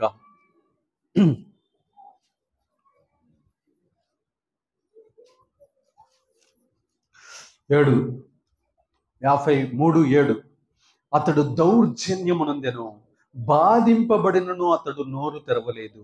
వదకు తేబడు గొర్రె పిల్లయు, బొచ్చు కత్తిరించు వాని ఎదుట గొర్రెయు మౌనముగా నుండినట్లు అతడు నోరు తెరవలేదు. రోజు దౌర్జన్యమే. ఏమైతుంది? యేసు ప్రభు వారికి ఒక సైన్ చేశాడు. ప్రభువా, నన్ను చంపిన, నా రక్తము తాగిన, నా బట్టలు ఊడదీసిన, నన్ను పీకేసిన, నన్ను వెన్నుపోటు పొడిచిన, నా గుండె తీసి లాగి దాన్ని ముక్కలుగా కోసి కైమా చేసిన, నేను నోరు తెరిచి మాట్లాడను, నేను మౌనంగా ఉంటానయ్యా అని ఒక అగ్రిమెంట్ రాసి కింద సంతకం రాసి చెక్కి భూలోకానికి వచ్చాడు. మనం అగ్రిమెంట్ రాస్తాం. మన అగ్రిమెంట్లో ఎన్ని తప్పులు ఉంటాయి? తప్పు లేకపోయినా దాన్ని 10 సార్లు లేదు, ఇదిగో ఈ పాయింట్ నేను రాయాల కాబట్టి నేను అందుకని ఇయ్యట్లేదు అంటాడు. భూలోకంలో యేసు ప్రభు వారికి ఉన్న ఆస్తి పేరు ఏందో తెలుసా? దౌర్జన్యం. చెప్పండి, దౌర్జన్యం. ఎవడరా నువ్వు? ఎక్కడి నుంచి వచ్చినవురా? అసలు నీ తల్లి ఎవర్రా, నీ తల్లి ఏందిరా, నీ తండ్రి ఎవర్రా, ఏ ఊర్రా అనేది, మా ఊరు వచ్చినావు. అడుగడుక్కేందో తెలుసా అవమానమే. అరే తండ్రి లేడంటగా నీకు అనే మాట ఎంత దారుణానికి తీసుకుపోతుందో చూడు. ఈయన కెపెర్నహూముకి పోతే కెపెర్నహూములో జనాలు అబ్బో ఒక మగోడు వచ్చిందంటయ్యో, అద్భుతాలు ఆశ్చర్యకార్యాలు చూసి క్రియలు చేస్తుంటంటయ్యో, మారు మనసు పొందాలంటే అని ఎగతాళి చెప్తున్నాడు. కెపెర్నహూమా, నీలో చేసిన అద్భుతాలు ఆశ్చర్యకార్యాలు ఎక్కడ తూరు సీదోనులో చేసిన అవి ఆ పట్టణాలు సొదొమ గొమొర్రా కంటే మారు మనసు పొంది ఉండేవి. కానీ నువ్వు కెపెర్నహూమా, నువ్వు కొన్ని రోజులకి నీ పసిపిల్లలు రాళ్ళకేసి కొట్టబడతారు. నువ్వు గావు కేకలేస్తావు, కానీ నిన్ను ఆదరించేవాడు ఒక్కడు కూడా ఉండడు. ఈ స్టేట్మెంట్ ఎవరిచ్చారో తెలుసా? సృష్టికర్త. ఎవరిచ్చారు? సృష్టికర్త. భూలోకానికి వచ్చినప్పుడు దౌర్జన్యం, చెప్పండి, దౌర్జన్యం. కొంతమంది మైకులు లాక్కుంటారు, కొంతమంది మనం స్టేజీకి ఎక్కుతాం, కొన్ని ప్రోగ్రాంలకు మనం పిలుస్తారు, స్టేజీల మీదే అవమానం చేస్తూ ఉంటాం. ఏంటిదంటది? దౌర్జన్యం. అందుకనే నేను ఏ సభలో కనపడను. నాకు తెలుసు అక్కడ ఏం జరుగుద్దో. జరిగినా కానీ మన వాళ్ళు అందరూ ఏమనుకుంటారక్క, అన్నర్ ఆడింది దుర్మార్గుడు అనుకుంటారు. దుర్మార్గులు అక్కడ ఉన్నల్లా నేనా? న్యాయం చెప్పండి. కుర్చీల కోసం కుమ్ములాట, స్టేజీ మీద కుర్చీల కోసం కుమ్ములాట, మైకు కోసం బుద్ధులాట, ఇంకా మాటల కోసం నేను గొప్ప అంటే నేను గొప్ప, నాకు సన్మానం చేయలేదంటే నాకు సన్మానం, నాకు పూలదండ వేయలేదంటే నాకు పూల, నాకు సెలవు గప్పలేదంటే నాకు సెలవు గప్పల, నన్ను ఆయనకి పరిచయం చేయలేదంటే పరిచయం. దీనికంటే మౌనంగా గొర్రెపిల్లలాగా ఉండటం బెస్ట్ కదా, హ్యాపీగా ఉండొచ్చు. అక్కడికి పోయి వచ్చి ఆ అవమానాన్ని భరించి 3 రోజులు అన్నం తినకుండా ఉండటం కంటే ప్రశాంతంగా నేను రావట్లేదని ఒక సైన్ కొట్టి 3 రోజులు పరిచర్య హ్యాపీగా చేసు. ఇప్పుడు వాడికి అవమానం జరుగుద్ది, ఇంటికి వచ్చి నాకు అన్నం తినబుద్ధి అయితే చెప్పరేందమ్మా, తినబుద్ధి అయితే తినబుద్దిగా, కళ్ళంపటి నీళ్ళు వస్తూనే ఉంటాయి, కానీ ఎవరికైనా చెప్పబుద్ధి అయితే చెప్పలే. ఈ బాధలన్నీ ఎందుకు ఆయన? ఏదన్నా నోరు తెరిచి ఎవరికైనా చెబుతా ఉన్నాం, మనం చెప్పే రేంజ్లో ఉన్నా కానీ వాళ్ళు వినే రేంజ్లో వాళ్ళు లేవు. ఒకవేళ నేను చెబుతాం అనుకుంటే వీళ్ళు ఏమని అనుకుంటారు అని అదొక బాధ. అన్ని లోపల మొయ్యాలి తప్ప వేరే ఆప్షను లేదు. కాబట్టి నేను అందుకనే సంఘానికి కూడా చెప్తున్నా, మీరు పిలిస్తే, నన్ను పిలిస్తే నేను వస్తా. 2-3 పాస్టర్లను పిలిచి మీరు కూడా రావాలి, మిమ్మల్ని కూడా ప్రేమిస్తున్నాం అంటే మనల్ని మీరు ఫుల్ స్టాప్ పెట్టుకోవటం మంచిది. ఇస్తే నాకు ఛాన్స్ ఇవ్వండి, నేను మిమ్మల్ని అన్ని కోణాలలో చక్కపరుస్తా. నేను లేకపోతే వేరే వాళ్ళకి ఇవ్వండి, వాళ్ళైనా మిమ్మల్ని కనపరిచెదరు కాక. అంతేగాని అక్కడ రాజకీయాలు మనకు అవసరం లేదు. చాలా మంది పాస్టర్లు వస్తారు, కొన్ని ప్రోగ్రామ్కి వస్తారు, వాళ్ళు పెద్దరికాన్ని చూసి నేనే చెబుతాను, డాడీ మీరే చెప్పండి. అట్లా మనలాంటి ఓపెన్ మైండ్ అందరికీ ఉంటుంది. ఆడ పోటీ ఉంటుంది, నేను చెప్పాలి, ఇది నా సంఘం అనేది ఆడ నడుస్తూ ఉంటుంది. కానీ దూర రాష్ట్రం నుంచి వచ్చి పాస్టర్ గారు మీదే సంఘం, ఎప్పుడు మీరే చెబుతారు కదా, మాకు ఛాన్స్ ఇస్తారా అని అడిగినప్పుడు అప్పుడు మనం అక్కడ కూడా రాజకీయం చేసినాం అనుకో, వాల్యూ ఉంటుందా? ఉండదు. కాబట్టి పెద్దలను మనం ఏం చేయాలి? గౌరవించాలి. ఒకసారి ఒక సభలో ఎట్లానే జరిగింది, ఆయన ఏం చెబుతుండే ఆయనకి అర్థం కాదు. నేను తర్వాత మళ్ళీ నేను మైక్ తీసుకోవాల్సి వచ్చింది. అంటే ఆయన కరెక్ట్గా చెప్పుంటే నేను మళ్ళీ మైక్ తీసుకోవాల్సిన అవసరం లేదు. ఆ బర్త్డేని డెత్ డేకి చేయకూడదు, ఎందుకంటే ఆ బర్త్డే లాగానే ఉండాలి. దేవునికి మహిమ కలుగును గాక. దేవుని బిడ్డలారా చూద్దాం, దేవునికి స్తోత్రం.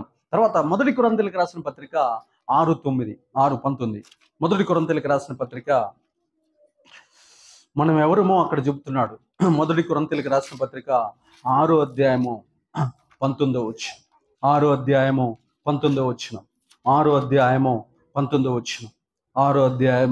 మీ దేహము దేవుని వలన మీకు అనుగ్రహింపబడి మీలోనున్న పరిశుద్ధాత్మకు ఆలయము అన్నదని మీరు ఎరగరా? మీరు మీ సొత్తు కారు, విలువ పెట్టి కొనబడిన వారు గనక మీ దేహముతో దేవుణ్ణి మహిమపరచుడి. ఆమేన్. దేవునికి మహిమ, ఘనత, ప్రభావం. మనం మన సొత్తు కాదు. మనం ఎవరమో తెలుసా? మనం సాతాను చేతిలో బంధించబడ్డాం. మనం సాతాను గడు మనల్ని పట్టుకున్నాడు, మనల్ని యాక్సిడెంట్లోనో, రోగంలోనో, వ్యాధిలోనో, వరదల్లోనో, సునామీలోనో, వైరస్లోనో చంపేసేయాలని డిసైడ్ అయిపోయాడు. అప్పుడు యేసు ప్రభువు వారు వచ్చారు, రేయ్ సాతానుగా వింటనరా? ఎంతమంది వింటారు? చేతులు ఎత్తండి. అరే సాతానుగా, నా రక్తం తీసుకున్నాండి, ఆమెని నాకు అని ఆయన రక్తాన్ని అక్కడ ఇచ్చేసి, విలువ కలిగిన రక్తాన్ని అక్కడ పెట్టి మనల్ని కొన్నాడు. నువ్వు ఇవాళ అసలు లేవు, నువ్వు 10 ఏళ్ల క్రితమే చచ్చిపోయినావు. చచ్చిపోయి కూడా ఇవాళ బతుకున్నావు అంటే నిన్ను ఎవరు కొన్నారు? యేసయ్య పేరు పెట్టి నిన్ను కొన్నాడు. పలానా అమ్మాయి నిరీక్షణ నాకు కావాలి, ఇదిగో నా కాడ ఈ ఆస్తుంది, ఇది తీసుకో, ఆ అమ్మాయిని నాకు ఇచ్చే, ఆ అబ్బాయిని నాకు ఇచ్చేసే. నీవు నీ సొత్తు కాదు. కాబట్టి నీ దేహం ఏది చెబితే అది నువ్వు వినకూడదు. నువ్వు దాసుడివి ఇప్పుడు దేవుడికి. నువ్వు చచ్చిపోయినావు, ఎప్పుడో సమాధి చేయబడ్డావు. ఆ రోజే 7 దినాలు అంటారుగా, గుండు దినాలు అన్నీ అయిపోయినాయి. కానీ ఈ రోజు కూడా స్టిల్ బతికున్నావంటే నిన్ను కొన్నాడు, నన్ను కొన్నాడు. విలువ పెట్టి, ఆయన అమూల్యమైన రక్తమును పెట్టి, తన ప్రాణమును పెట్టి మనల్ని కొన్నాడు. ఈ సంగతి నీకు అర్థం కావట్లేదు. అందుకని నీ దేహముతో సాతానుని కాదు మహిమపరచాల్సింది, దేవుణ్ణి మహిమపరచాలి. ఎవరిని మహిమపరచాలి? దేవుణ్ణి. నీ దేహముతోటే మహిమపరచాలి. చాలా మంది ఇస్తా ఉంటారు, ఇచ్చి కాదు మహిమపరచాల్సింది, ఇచ్చి కాదు మహిమపరచాల్సింది. వాటిల్లో ఏముంది? శక్తి ఉందా? మళ్ళీ మొలుస్తాయి. గుండెలు ఏముందమ్మా? బొచ్చులు ఏముంది? బొచ్చు తప్పేం లేదు. దానివల్ల 5 రూపాయలు ఎంట్రుకలు అమ్ముకున్నాడు కమ్మినా 5 రూపాయలు, మా అయితే 5 రూపాయలు, మీ అన్న 10 రూపాయలు వస్తాయి. అర్థమవుతుందా? బొచ్చుతో కాదు దేవుణ్ణి మహిమపరచాల్సింది. వాడు నేను దేవుడికి గుండెచ్చినానని వస్తాడు, అది మహిమ కాదు. మన గుండెనిచ్చిదము కాక, మన గుండెతో, మన దేహముతో దేవుణ్ణి మహింపరచాలి. మన దేహముతో ఏం చేయాలి? మహింపరచాలి. బ్రదర్, అబద్ధాలు ఆడను బ్రదర్, బ్రదర్ మోసం చేయను బ్రదర్, బ్రదర్ అన్యాయం చేయను బ్రదర్, బ్రదర్ ఎప్పుడు నిందలేయను బ్రదర్, బ్రదర్ ఎవరిని దూషించను బ్రదర్. ఇవి మన దేహముతో దేవుణ్ణి మహిమపరచాలి. మనలో నుంచి ప్రేమ ప్రేమ ప్రేమ, మన లోపల నుంచి క్షమ క్షమ క్షమ, మన లోపల నుంచి నీతి నీతి నీతి, మన లోపల నుంచి సత్యం సత్యం సత్యం, ఇవి బయటకు వస్తుంటే అప్పుడు నీ దేహముతో దేవుణ్ణి మహిమపరిచినట్టు. నువ్వు చచ్చిపోయినావు. మళ్ళీ చెప్పండి, నువ్వెప్పుడో చచ్చిపోయినావు. నువ్వు బాప్తీసం తీసుకున్న రోజే చచ్చిపోయినావు, పూర్తిగా చచ్చిపోయినావు. ఆ రోజు నీ డెత్ డే. ఈ రోజు నువ్వు బతికున్నావు అంటే నిన్ను కొన్నాడు యేసయ్య. ఏం చేశాడు? కొన్నాడు. విలువ పెట్టి కొనబడిన వారు మీరు.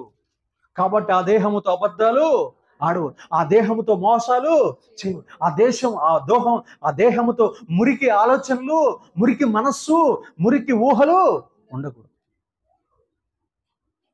పెంట గుణాలు మన దగ్గర కనబడకూడదు. లోక సంబంధమైన ఏవి మన లోపల పని చేయకూడదు. చెడు కోరికలు ఎప్పుడు వస్తూ ఉంటాయి, చెడు తలంపులు వస్తూ ఉంటాయి. వాటన్నిటిని చెప్పాలి, ప్రభువా నన్ను కొన్నావు కదా, ఈ మళ్ళీ ఎందుకు వస్తుంది, చంపేయి అని అడగాలి. ప్రార్థనలో కూర్చున్నప్పుడు అడుగుతూ ఉండాలి. నేను రోజు ప్రార్థన చేసేటప్పుడు ఒక 10-20 విషయాలు రాసుకుంటాను. అవన్నీ నా సెల్ ఫోన్లోనే ఉంటాయి. నేను ప్రార్థన చేసేటప్పుడు దాన్ని తెరిచి ఇంకా చేస్తా, ప్రభువా దీన్ని జయించిన అది మళ్ళీ నా మీదకి రావాలని ట్రై చేస్తాను. ఏంటిది? నిద్ర. ప్రభువా దీన్ని జయించిన అపవిత్రత, ఇది మళ్ళీ నా మీద దాడి చేయడానికి ట్రై చేస్తుంది. భాష, మ్యూజిక్, ఎన్ని ఆత్మవరాలు, ఆత్మఫలాలు, ఇవన్నీ ఏవైతే లేవు ఒకప్పుడు అవన్నీ సంపాదించుకున్నా, మళ్ళీ వాటిని పీకాలని చూస్తున్నాడు సాతాను గాడు. అవి పీకకూడదు, అవి పోకూడదు. అంతము వరకు నా లోపలే ఉండాలి. ఆ దర్శన వరం నా లోపలే ఉండాలి, ఆ స్వస్థత వరం నా లోపలే ఉండాలి, ఆ విశ్వాస వరం నా లోపలే ఉండాలి, ఆ బుద్ధి వరం నా లోపలే ఉండాలి, ఆ జ్ఞాన వరము నా దగ్గరే ఉండాలి, ఆ అద్భుతాలు చేసే వరము నా దగ్గరే ఉండాలి, ఆ సూచక్రియలు మహత్కార్యాలు చేసే వరము నా లోపలే ఉండాలి. ప్రభువా అవన్నీ తొలగిపోకూడదు. వాటితోటే వాడి సామ్రాజ్యాన్ని కూల్చాలి. ఆమేన్. ఆ వరాలు నాకు ఇచ్చింది వాడి రాజ్యాన్ని కూల్చడం కోసం. దేవుడు నీకేమిచ్చాడు? మంచి బైబిల్ స్టడీ ఇచ్చాడా? దాన్ని కంటిన్యూ చేస్తూనే ఉండు. గంటలు బైబిల్ చదువుతా ఉండు. ప్రార్థనా జీవితం ఇచ్చాడా? ప్రార్థనలో కొనసాగుతూనే ఉండు. సత్క్రియలు చేసేది ఇచ్చాడా? చేస్తూనే ఉండు. ఉపవాసం ఇచ్చాడా? ఉపవాసాలు ఉంటూనే ఉండు. యేసన్న గారంట ఒక నెలకంట దగ్గర దగ్గర 20 ఆల్ నైట్ ప్రేయర్లు నడిపించేవాడు. ఇంకా ఆయనకి నిద్ర ఉండదో నాకే అర్థం కాదు. అర్థమవుతుందా? అట్లా వాడుకున్నాడంట దేవుడు. నీ లైఫ్లో ఆల్ నైట్ ప్రేయర్కి వస్తున్నావా? ఆ అనుభవం నీకు లేనే లేదు. కానీ దీవెనలు బాగా రావాలి. ఆల్ నైట్ ప్రేయర్ చెయ్యవు, ఉపవాసాలు ఉండవు, బైబుల్ చదవు, ప్రార్థన చెయ్యవు, ఇతరులకు సువార్త చెప్పవు, ఈ 5 పనులు చేయవు, ఆశీర్వాదాలు మాత్రం కోట్లు కోట్లు బీరువాలోకి వచ్చి రావాలి. ఎట్లా వస్తాయి? నీ అంతరంగ జీవితం. నువ్వు దేవుణ్ణి సేవిస్తున్నావా? దెయ్యాన్ని సేవిస్తున్నావా? దేవుణ్ణి సేవిస్తే నీ కాడ ఉండాల్సిన గుణాలేంటి? ఇవి. దెయ్యాన్ని సేవిస్తే నీ కాడ ఏ రోజైనా పోయి చూడు, ఉపవాసం అలవాట్లేదయ్యా, 3 గంటలు ఉంటాను, 2 గంటలు ఉంటాను పాస్టర్ గారు, 11 నుంచి 12 దాకా ఉంటాను. బా, ఇవన్నీ నువ్వు సేవ చేస్తున్నట్టుగా దేవుడికి, నీకు నువ్వు సేవ చేస్తున్నట్టు, జనాలకు చెప్పుకోవటానికి సేవ చేస్తున్నట్టు. అర్థమవుతుందా? 2 గంటలకి 3 గంటలకి ఇట్లాంటివి లేవు బైబిల్లో. బైబిల్లో లేని అస్సలు చేయకూడదు. ఉంటే ఉండు, ఉండకపోతే ఉండగా, కానీ చేస్తే సంపూర్ణంగా చేయి, చేయకపోతే అసలు చేయగా. బైబిల్లో ఒక మాట ఉంటుంది, మొక్కుకుంటే మొక్కుకో, మొక్కుకున్నది ఇచ్చే దేవుడికి, మొక్కుకోని దేవుడికి ఇవ్వకపోయినా దాన్ని మించిన నష్టం మరొకటి లేదు. చాలా మంది ఇట్లా మొక్కుంటారు, ఇట్ట 10 చర్చిలకు పోయి 10 మొక్కులు, ఇంకా అవి రావు. ఇంకా దేవుడే కట్ట తలుపులని బిగిస్తాడు. అది ఎందుకు ఇలేదురా, ఇది ఎందుకు ఇలేదురా, ఇది ఎందుకు ఇలేదురా అని మూసేస్తాడు దీవెనలన్నీ. తర్వాత చూద్దాం, ఎజ్రా గ్రంథం 5వ అధ్యాయం నుండి వచ్చినాం. దేవుడిని ఎలా సేవ చేశారో మన పితరులు చూద్దాం. ఎజ్రా గ్రంథం 5వ అధ్యాయము 8వ వచనం. ఎజ్రా గ్రంథం 5వ అధ్యాయము 5వ అధ్యాయం 8వ వచనం. అక్కడ అంటున్నాడు 5:8లో చూడండి ఏమంటున్నాడు. రాజువైన తమకు తెలియవలసినది ఏమనగా, మేము యూదా ప్రదేశంలోనికి వెళితిమి. అక్కడ మహాదేవుని యొక్క మందిరం ఉన్నది. అది గొప్ప రాళ్ల చేత కట్టబడింది. గోడలలో మ్రాణులు వేయబడినవి. మరియు ఈ పని త్వరగా జరిగించు వారి చేతిలో వృద్ధి అగుచున్నది. ఆమేన్. మరియు ఈ పని త్వరగా జరుగుచు వారి చేతిలో వృద్ధి అగుచున్నది. ఆమేన్. దేవునికి మహిమ ఘనత ప్రభావం. చూడండి, మన దేవుడు ఎవరంట? మహాదేవుడు. మన దేవుడి పని గొప్పది అని రాశాడు. ఏమని రాశాడంట? ఈ పని త్వరగా జరుగుచు వారి చేతిలో వృద్ధి అగుచున్నది. దేవుని యొక్క సేవ చేయటం అంటే ఏందో తెలుసా? దేవుని రాజ్యాన్ని మనం కట్టాలి. దేవుని రాజ్యాన్ని మనం ఏం చేయాలి? కట్టాలి. అక్కడ అంటున్నాడు, ఎజ్రా గారు ఏమంటున్నాడు తెలుసా? సూటిగా మాట్లాడుతున్నాడు. అయ్యా, మా దేవుడు మహాదేవుడు. మా దేవుడు ఎవరంట? మా దేవుడు మహాదేవుడు. ఆయనకు ఒక మందిరము కట్టబడుచున్నది. ఆ పని ఎట్లా చేస్తున్నాడట? అక్కడ మహాదేవుని యొక్క మందిరం ఉన్నది. అది గొప్ప రాళ్ల చేత కట్టబడి ఉన్నది. అది గొప్ప రాళ్ల చేత కట్టబడి ఉన్నది. ఇంకొక మాట అంటాడు, మొదటి దినవృత్తాంతాలు చూడండి. మొదటి దినవృత్తాంతాల గ్రంథము 29 చూడండి. అక్కడ దావీదు గారు కూడా ఒక మాట అంటాడు. మొదటి దినవృత్తాంతాల గ్రంథము సమూయేలు గ్రంథం పక్కనే ఉంటుంది, రాజుల గ్రంథం పక్కన ఉంటుంది. మొదటి దినవృత్తాంతాల గ్రంథము 29:1. తరువాత రాజైన దావీదు సర్వ సమాజముతో ఇలాగ సెలవిచ్చు, దేవుడు కోరుకుని నా కుమారుడైన సొలొమోను ఇంకనూ లేత ప్రాయము గల బాలుడై ఉన్నాడు. కట్టబోవు ఆలయము మనుషునికి కాదు, దేవుడైన యెహోవాకే గనుక ఈ పని బహు గొప్పది. ఈ పని దేవుని పని బహు గొప్పది. దేవుని సేవ అనేది బహు గొప్ప పని. అర్థమవుతుందమ్మా? దేవుని సేవ అనేది బహు గొప్ప పని. మేము దేవుడికి సేవ చేస్తూ ఉంటారు, ఒక్కడికి సువార్త చెప్పరు. మేము దేవుడికి సేవ చేస్తూ ఉంటారు, బొజ్జలు పెంచుకుంటారు. మేము దేవుడికి సేవ చేస్తూ ఉంటారు, రెవరెండు, డాక్టర్, బిషప్ అని ముందు పేరు పెట్టుకుంటారు. వీడు 10వ తరగతి కూడా పాస్ కాడు. రెవరెండు, బిషప్, డాక్టర్ అని పెట్టుకున్నాడు 10వ తరగతి. అది అబద్ధం. నువ్వు ఫస్ట్ నీ పేరు ముందే అబద్ధం పెట్టు. నువ్వు చదవకుండా ఎట్లా చదువుతున్నావు? నేను రెవరెండు, డాక్టర్, బిషప్ అని. రెవరెండు, డాక్టర్, బిషప్ మాట్లాడితే ఎట్లా ఉంటుందో తెలుసా? పిచ్చెక్కి పొద్దు నువ్వు పోయి నరకానికి పోతున్నారు అంటే వాడు పోయి అక్కడికక్కడ ఆస్తి మొత్తం వదిలేసుకొని వచ్చి ఇక్కడ కూర్చొని మొత్తం పాపాలన్నీ ఒప్పుకుంటాడు. నువ్వు మాట్లాడితే ఏం చేస్తారో తెలుసా? ఆ నరకానికి పోయేవాడు కూడా ఒక 10 సంవత్సరాలతో పోయేవాడు ఈ రోజే పోతాడు. అర్థమవుతుందా? అంత దారుణం కూడా అనమాట. 10 సంవత్సరాల ఆయుష్ ఉన్న వాడు ఇయ్యాలే పోతాడు. రెవరెండు, డాక్టర్, బిషప్, నువ్వు పేరు కాడ అబద్ధం చెప్పొద్దు, తప్పది. నువ్వు చేస్తున్న సేవ చాలా గొప్పది. బాలుడైన సమూయేలు లేత ప్రాయం గలవాడు, ఆయనకి మందిరము కట్టే శక్తి లేదు. అతనికి వయసు వచ్చేదాకా మనం మందిరం పని ఆపాలి. సొలొమోనుతో దేవుడు మందిరాన్ని కట్టిస్తానన్నాడు కాబట్టి, నేను నా చేతులతో రక్తముతో తడిసినాయి కాబట్టి నా చేతులతో మందిరాన్ని కట్టకూడదు కాబట్టి, అతనికి నడిప్రాయం వచ్చేంత వరకు, అతనికి వయసు వచ్చేంత వరకు దేవుని మందిరపు పని కోసం దాచిపెట్టిన ధనాన్ని దాచిపెట్టాలి తప్ప మనం కట్టకూడదు. దేవుడు ఎవరితో కట్టిమన్నాడో ఆ వ్యక్తే కట్టాలి. అర్థమైందా? అర్థం కావట్లేదా? అర్థమైన వాళ్ళందరూ ఒకసారి హల్లెలూయా చెప్పండి. హల్లెలూయా. నీకు తెలియకుండానే నువ్వు దేవుడి సేవ నీ ఇంటిలో చేస్తున్నావు, నీ ఊర్లో చేస్తున్నావు. నిన్ను చూసి లోకం ఆకర్షితులై మందిరానికి వచ్చును గాక. నన్ను చూసి రాకూడదు, నిన్ను చూసి రావాలి నీ సమాజం. నేను ఎక్కడో తిరుగుతా, నాకేదో ఫోన్లు వస్తే నేనేదో పోతా, తిరుగుతా, వస్తా. కానీ స్టాండర్డ్గా ఒక ఊర్లో ఉండేది ఎవరు? నువ్వు. ఒక కాలనీలో ఉండేది ఎవరు? నువ్వు. ఒక ఏరియాని ప్రభావితం చేసేది ఎవరు? నువ్వు.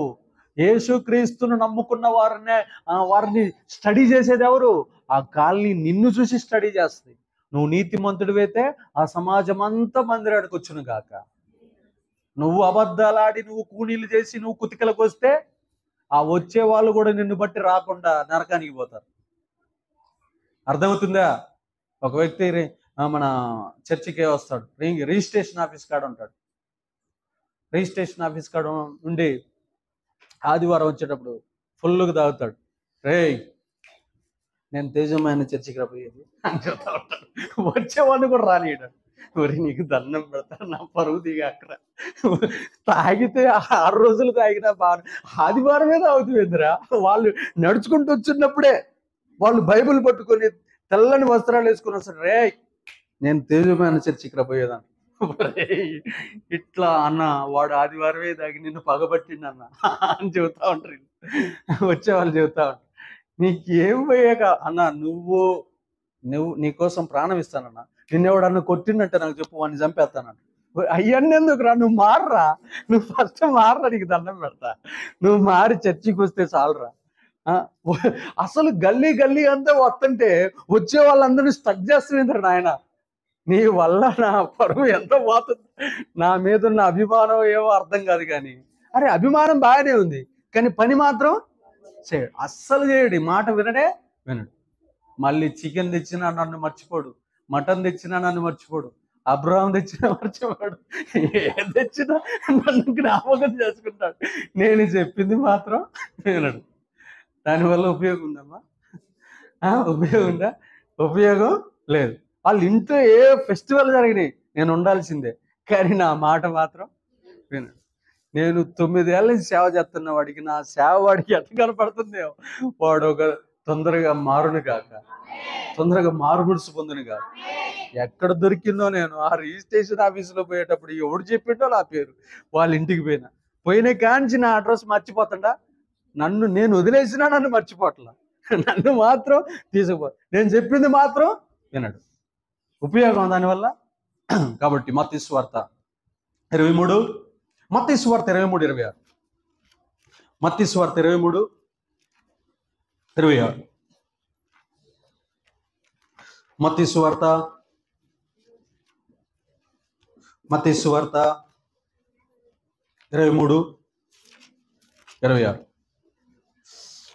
సువార్త 23:26. గ్రుడ్డి పరిసయ్యుడా, గిన్నెయు పల్లెమును వెలుపల శుద్ధి అగునట్టుగా ముందు వాటి లోపల శుద్ధి చేయాలి. ఫస్ట్ మన ఇంటిని, మనం తిరుగుతున్న ఏరియాని, మనం వస్తున్న మందిరాన్ని, మన ప్రవర్తనని శుద్ధి చేసుకోవాలి. లోపల జీవితం. ఏ జీవితం? లోపల జీవితం. బయట జీవితం మనం బయటికి వెళ్ళినాక కనపడుతుంది, అవునా కదా? మన ఇంటి జీవితాన్ని కూడా మన అంతరంగ జీవితాన్ని కూడా మనం ఏం చేయాలంట, అరే బాబు నీకు పాత్ర బయటికే కనపడుతుందా, లోపల కూడా కడగాలి. బయట పక్క కడుగుతున్నాం అందరికి కనపడాలని, అందరికి సున్నం వేస్తాం మన బాగా ఇంటికి, కానీ లోపల ఎన్ని దెయ్యాలు ఉంటాయి ఎవరికని తెలుసా? క్రిస్మస్ రోజు ఎంతమంది సున్నాలు వేసినరో, సున్నాలు వేసి శుభ్రంగా కడిగినరు. అయ్యా మరి ఆ ఇంట్లో నాకు తెలుసు అనమాట, ఆ ఇంట్లో దెయ్యాలు కూర్చున్నాయా ఏసై కూర్చున్నాడు నాకు తెలుసు. క్రిస్మస్ రోజు కూడా మందు తాగిన వాళ్ళు ఉన్నారు. మరి ఆ ఇంట్లో దెయ్యం కూర్చుందా ఏసై కూర్చున్నాడా? చెప్పరేందమ్మా. క్రిస్మస్ రోజు కూడా లంచాలు తీసుకున్న వాళ్ళు ఉన్నారు. క్రిస్మస్ రోజు కూడా వడ్డీ వ్యాపారాలు చేసిన వాళ్ళు ఉన్నారు. క్రిస్మస్ రోజు కూడా అబద్ధాలు ఆడిన వాళ్ళు ఉన్నారు. మరి అబద్ధముకు జనకుడైనటువంటి వాడు లోపల ఉన్నాడా బయట ఉన్నాడా? లోపల. ఇంకా లోపల ఉన్నప్పుడు నువ్వు ఎంత సున్నమేసినా ఇల్లు సాతాంది కానీ దేవుడిదైతే కాదు. ఒరే గుడ్డి పరిసయుడా, గుడ్డి పరిసయుడా, తెల్లని వస్త్రాలు పైన కాదురా ఉండాల్సిందే, లోపల లోపల తెల్లని వస్త్రాలు పైగా వేసుకోవాల్సింది. నా అంటే పాస్టర్ తిరుగుతూ ఉంటాడు, ఇప్పుడు కాదమ్మా, మళ్ళీ ఆయన్ని పరిశీలించారు మీరు. నా అంటే వస్తాడు, అన్నా వాళ్ళు ఎస్టీలు కదా అంటాడు. అవన్నీ ఎందుకురా నీకు? నువ్వు పాస్టర్ అయ్యే లక్షణాలు ఉన్నాయా? ఆడికి లోపలికి వస్తాడు, మొత్తం పరిశీలిస్తాడు, వాళ్ళ భాష గుణాలు అన్నీ చూస్తారు. బయటకు వచ్చిన వాళ్ళు ఎస్టీలు కదా, నువ్వు ఇది అడగొచ్చా? ఒక పాస్టర్ అయ్యండి మళ్ళీ నన్ను అడగొచ్చా? వాళ్ళ క్యాస్ట్తో నీకేం సంబంధం? ఇంకొకడు ఉంటాడు మన చర్చిలో విశ్వాసి, ఎక్కడికన్నా పోతే చాలు మీద ఆంధ్ర కదా అంటారు, నీకు దండం నీది ఆంధ్ర. అసలు నీకు ఆ ప్రాంతీయ భేదాలు ఇవన్నీ ఏంటి తమ్ముడు? ఇవన్నీ ఎందుకంటే అన్న ఊకిని అడిగిలాను, ఇంకొకసారి అడిగినావు అంటే మైకులో చెబుతా, ఇంకోసారి అడిగినావు అనుకో మైకులో చెబుతా. ఇంకో వాడితోటే సమాజం చేస్తాడు క్లోజ్గా. తెలంగాణ వాడితో అస్సలు మాట్లాడు. అంటే వీళ్ళు మనుషులు కాదా? మనుషులు కాదా?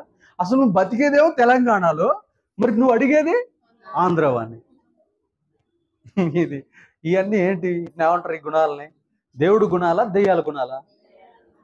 చెప్పరేందమ్మా, దెయ్యాల గుణాలా దేవుడు గుణాలా? ఇంతవరకు ఏ ఇంటికి వెళ్ళిన వాళ్ళ క్యాస్ట్ అడగను, వాళ్ళు ఏది పెడితే అది తింటా. ఒకసారి ఒక పాస్టర్మ, మన పాస్టర్మ కాదమ్మా, పాస్టర్మ వచ్చింది, 3 అంతస్తులకి లేపిరా, 3 అంతస్తులు ఎక్కిస్తే ఇన్ని మెట్లు నాశనం కానీ ఆడెక్కుతారా అని చెప్పి, ఇన్ని మెట్లు ఎట్టెక్కుతారు వాళ్ళకి కిందకు రమ్మని ప్రార్థన చేద్దాం. నువ్వు మెట్లే ఎక్కలేనప్పుడు దేవుడికి సేవ చేస్తా? మెట్లు ఎక్కలేక సనుగుతున్నావే, గొనుగుతున్నావే, అసలు నీకు ఆడ సనుగుడు ఉండొచ్చా, గొనుగుడు ఉండొచ్చా, విమర్శ ఉండొచ్చా, దూషణ ఉండొచ్చా, ఇతరులను వేధించటం ఉండొచ్చా, నీ ప్రవర్తనతో ఇతరులను నొచ్చుకునేటట్టు చేయొచ్చా, ఆత్మను ఆర్పొచ్చా, ఆత్మను వేధించొచ్చా, ఆత్మను దుఃఖపరచొచ్చా? నువ్వు అడిగి, నేను రియల్గా చెప్తున్నా, నా సేవ జీవితంలో ఒక వ్యక్తి నన్ను టీ తాగుది కానీ రా అన్నాడు. రియల్గా చెప్తా, ఆ వ్యక్తికి నేను ఒక మాట చెప్పిన, జస్ట్ ఒక మాట, అన్నా అర్జెంటుగా వెళ్తున్నా, అక్కడ అమ్మాయికి హెల్త్ బాగాలేదు, ప్రార్థన చేసి వస్తాను అన్నా. టీ తాగుతానికి రమ్మంటే రాలేదని స్టిల్ ఇప్పుడు 7 సంవత్సరాల నుంచి ఆయన నాతో మాట్లాడతాడు. పాయింట్ అర్థమైందా? అంటే మనుషుల యొక్క బంధం పడాలంటే వాళ్ళు చెప్పింది మనం వినాలి. బంధం తెగిపోయింది అనుకో, ఇక నువ్వు ఎన్ని క్రియలు చేసినా అది అతకదు. ఆ రోజు అనుకున్నా ఇంకా బతికుండగా ఎక్కడికి పిలిస్తే అడిగి పోతా, కానీ వాడు పిలిచింది ఏదైతే అది మంచిదైతే తినాలి, చెడ్డదైతే మనం అవాయిడ్ చేయాలి. కానీ మా టీ మంచిదే, టీ మంచిది. అసలు నాకు టీ అలవాటే లేదు, కానీ ఇక్కడికి వచ్చి నాకు ఎన్ని టీలు తాగినో, ఎన్ని థమ్సప్లు తాగినా, ఎన్ని స్ప్రైట్లు తాగినా. అయితే మనం ఏం చేయాలో తెలుసా? సేవ చేయాలన్నప్పుడు ప్రజలను ప్రేమించాలి. వాళ్ళ రంగు, వాళ్ళ రుచి, వాళ్ళ కులం, వాళ్ళ గుణం, మనకి సంబంధం లేదు. వాళ్ళు గుడిసెలో ఉండని, వాళ్ళు డాబాలో ఉండని, వాళ్ళు ఎక్కడైనా ఉండని, ట్రైన్లో ఉండని, బస్సులో ఉండని, విమానంలో ఉండని, వాళ్ళ స్టేటస్ ఏదైనా కానీ వాళ్ళకి మనం చెప్పాల్సింది యేసయ్య నామం. ఆమేన్. దేవునికి మహిమ కలుగును గాక. ప్రియ దేవుని బిడ్డలారా, చూడండి ఇర్మియా గ్రంథం 31వ అధ్యాయం చూడండి, 18వ వచనం. ఇర్మియా గ్రంథం 38వ అధ్యాయం, 31వ అధ్యాయం. ఇర్మియా గ్రంథము 31వ అధ్యాయము.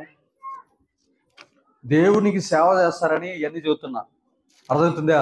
ఇర్మియా గ్రంథము 31వ అధ్యాయము 18వ వచనం. ఇర్మియా గ్రంథము 31వ అధ్యాయము 18వ వచనం, ఇర్మియా గ్రంథం 31:18, నీవు నన్ను శిక్షించితివి, కాడికి అలవాటు కాని కోడె దెబ్బలకు లోబడినట్లుగా నేను శిక్షకు లోబడుచున్నాను. నీవు నా దేవుడివైన యెహోవావు, నీవు నా మనస్సును త్రిప్పిన ఎడల నేను తిరుగుదును అని ఎఫ్రాయిము అంగలార్చుచుండగా నేను ఇప్పుడే వినుచున్నాను. ఆమేన్. ఇప్పుడు చెప్పండమ్మా, యేసయ్య కాడికి వచ్చి ఏమన్నా అడగలేదు చెప్పా తెలుసా? ప్రభువా, నన్ను కొట్టయ్యా, నన్ను తిట్టయ్యా, నన్ను బాగా నలగొట్టయ్యా, నన్ను ఎరగొట్టయ్యా అని అడగాలి. చర్చికి రాగానే ఏమంటాం తెలుసా? రివర్స్ ప్రార్థన. నన్ను దీవించయ్యా, నన్ను లేపయ్యా, నన్ను పైకి తీయయ్యా, నేను అక్కడి నుంచి కింద పడతానయ్యా. అది మనం చేసే. కాడికి అలవాటు కాని కోడిని కొడితే అది దారిలో పడ్డట్టు నన్ను రోజు కొట్టయ్యా, నేను కాడి కంటే, ఆ దూడ కంటే, ఆ కోడె దూడ కంటే దుర్మార్గురాలనయ్యా అని చెప్పాలి. ఎంతమందికి అర్థమైంది వాక్యం? చేతులు ఎత్తండి అర్థమైన వాళ్ళు. వెరీ గుడ్, చాలా జాగ్రత్త వింటున్నారు. ఎవడైనా తొందరగా వదిలిపెట్టరు అన్నాడు చేతులు ఎత్తండి. ఎత్తలేదు. Very good. చూడండి, కాడికి అలవాటు కాని కోడె దూడని ఒక యజమానుడు ఎలా అయితే శిక్షిస్తాడో అలా నన్ను శిక్షించు. నాలోంచి అబద్ధం పోవాలి, నాలోంచి దుర్బుద్ధి పోవాలి, నాలోంచి పగ పోవాలి, నాలోంచి సాతాను గుణాలు పోవాలి. కాడికి అలవాటు కోడె దూడని ఎట్లయితే కొడితే అది సరిచేయబడతాదో అలా మనం రోజు ప్రభువుతో తన్నించుకునేదాం గాక. ఆమేన్. అనమైందమ్మా? ఆమేన్. కాడికి ఇప్పుడు చూడండి, ఇంటికి పోవనే సినిమాలు చూస్తూ ఉంటాం, పక్కన కొడుతుంది ఎవరో ఒకళ్ళు, కానీ మళ్ళీ మన కన్ను ఇట్టనే చేస్తుంది. మళ్ళీ అమ్మ వచ్చి మళ్ళీ ఇట్ట ఉంటుంది, మళ్ళీ అక్కడ ఇంకో పాట వస్తుంది, కెబు కేక అని పాట వస్తుంది, ఇటు చూస్తాం, వద్దంటావు. అదే దానికి ఇప్పుడు చూడండి, అది ఫస్ట్ కాడికి ఎత్తుకోగానే ఏమంటుంది? ఫస్ట్ ఎవడన్నా అనుకున్నాడు అంటుంది, ఎద్దు దంతది అన్న సిరక్క చెప్పమైంది, ఫస్ట్ దంతది, తర్వాత మళ్ళీ మెడకాయని ఇట్ట ఇట్ట ఇట్ట అంటది, తర్వాత ఇంకొంచెం సేపు పక్కన మంచిదే ఉంటుంది ఇది కూడా పాపం ఎద్దు, దాన్ని కూడా నువ్వేంది నాకు సపోర్ట్ చేయట్లేదని 2 కాళ్ళు ఇట్ట పైకి ఎత్తుద్ది, ఒక పోలుతోటి పైకి ఎత్తగానే దాన్ని చండ్రకాలన్నా ముళ్ళుగర్రన్నా తీసుకొని పటా పటా జరుస్తాడు. సరిస్తే మళ్ళీ దానిలో ఉన్న కొవ్వు మొత్తం అరిగి మళ్ళీ చల్లగట్ట దింపుద్ది. అనా కదా, కాడికి అలవాటు కాని కోడె దూడ ఎలా అయితే దాన్ని శిక్షించి మంచి ఎద్దుగా మారుస్తున్నావో నా లోపల ఉన్న దుర్గుణాలు కూడా తీసివేసి నన్ను మంచి ఎద్దుగా మార్చెదవుగాక. దేవుడికి మహిమ ఘనత ప్రభావములుగా. అలా దేవుడితో తన్నించుకున్న వాళ్ళు పరమ భక్తులు, దేవుడిని దూషించి దూరమైన వాళ్ళు పరమ నీచులు. దేవుడు ఎంత కొడితే అంత తన్నించుకున్న వాళ్ళు అంత గొప్ప ఆత్మీయులు. దైవ సేవకుడు ఎంత గద్దిస్తే అంత గద్దింపుకు లోపడ్డ వాళ్ళు అంత యోగ్యులు. అదేంది తీసే అంటే ఆ మాట అన్నప్పుడు దాన్ని తీసి పారేస్తే నువ్వు శుద్ధ సువర్ణంగా మార్చబడతావు కాక. శుద్ధ సువర్ణం అంతే, ఇంక నీకు వేరే పేరు లేదు. దేవుడు ఆ పేరు పెట్టేస్తాడు అంతే. ప్రతి దాన్ని తీసి తీసి తీసి విరగ్గొట్టుకుంటూ పోవాలి. నాకు ఇది ఉంది, ఈ లోపం ఉంది, టీవీ పిచ్చింది దాన్ని తీసేస్తా, సెల్ ఫోన్ పిచ్చింది తీసేస్తా, ఇదిగో ఈ యొక్క చాడీలు చెప్పే గుణం ఉంది తీసేస్తా, ఈ సంవత్సరం నుంచి నరికేసుకుంటా. 2024లో చెప్తున్నా, నేను దగ్గర 10 లక్షల మందిరంలో వాళ్ళకి ఇచ్చి మళ్ళీ నేనే తిట్టించుకుంటున్నా. ఏమన్నా అడిగితే మళ్ళీ అట్లా అని చెప్పి ఒక తీర్మానం తీసుకున్నాను. ఇక బతికుండగా రూపాయి కూడా ఇయ్యనాక అసలు చెప్పనాక, బతికుండగా దేవుడు డబ్బు ఒక్కడికి కూడా రూపాయి ఇవ్వ. ఈ సంవత్సరం నా తీర్మానం అదే. అంటే ఎంత మేలు చేస్తే అంత కీడు నా మీదకే వస్తుంది. నేనేం చేయాలి? జనవరి రోజు ఏడ్చిన బ్రదర్, నేను ప్రభుత్వ నిబంధన చేసిన, భూమి ఆకాశాలు బద్దలైన డబ్బు విషయంలో సంఘంలో తప్పిపోయాను ప్రభువా, ఇక 2024లో అది మళ్ళీ రిపీట్ కాదు, రిపీట్ చెయ్యను అని తీర్మానం తీసుకున్నాను. నీ జీవితంలో ఈరోజు తీర్మానం తీసుకో.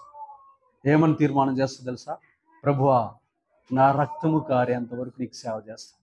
నన్ను కొట్టిన, నన్ను ఉమ్మి వేసిన, నన్ను తిట్టిన, నన్ను వేధించిన, నన్ను జైలుకి పంపించిన, నన్ను చంపినా, నాకు విషం పెట్టినా, నా మీదికి నాగుబాములు పంపించినా నేను నీలాగా తగ్గించుకొని నీ చిత్తం చేస్తూ, నీ స్వార్థ ప్రకటిస్తూ నీ సేవ చేస్తా అని తీర్మానం చేయి.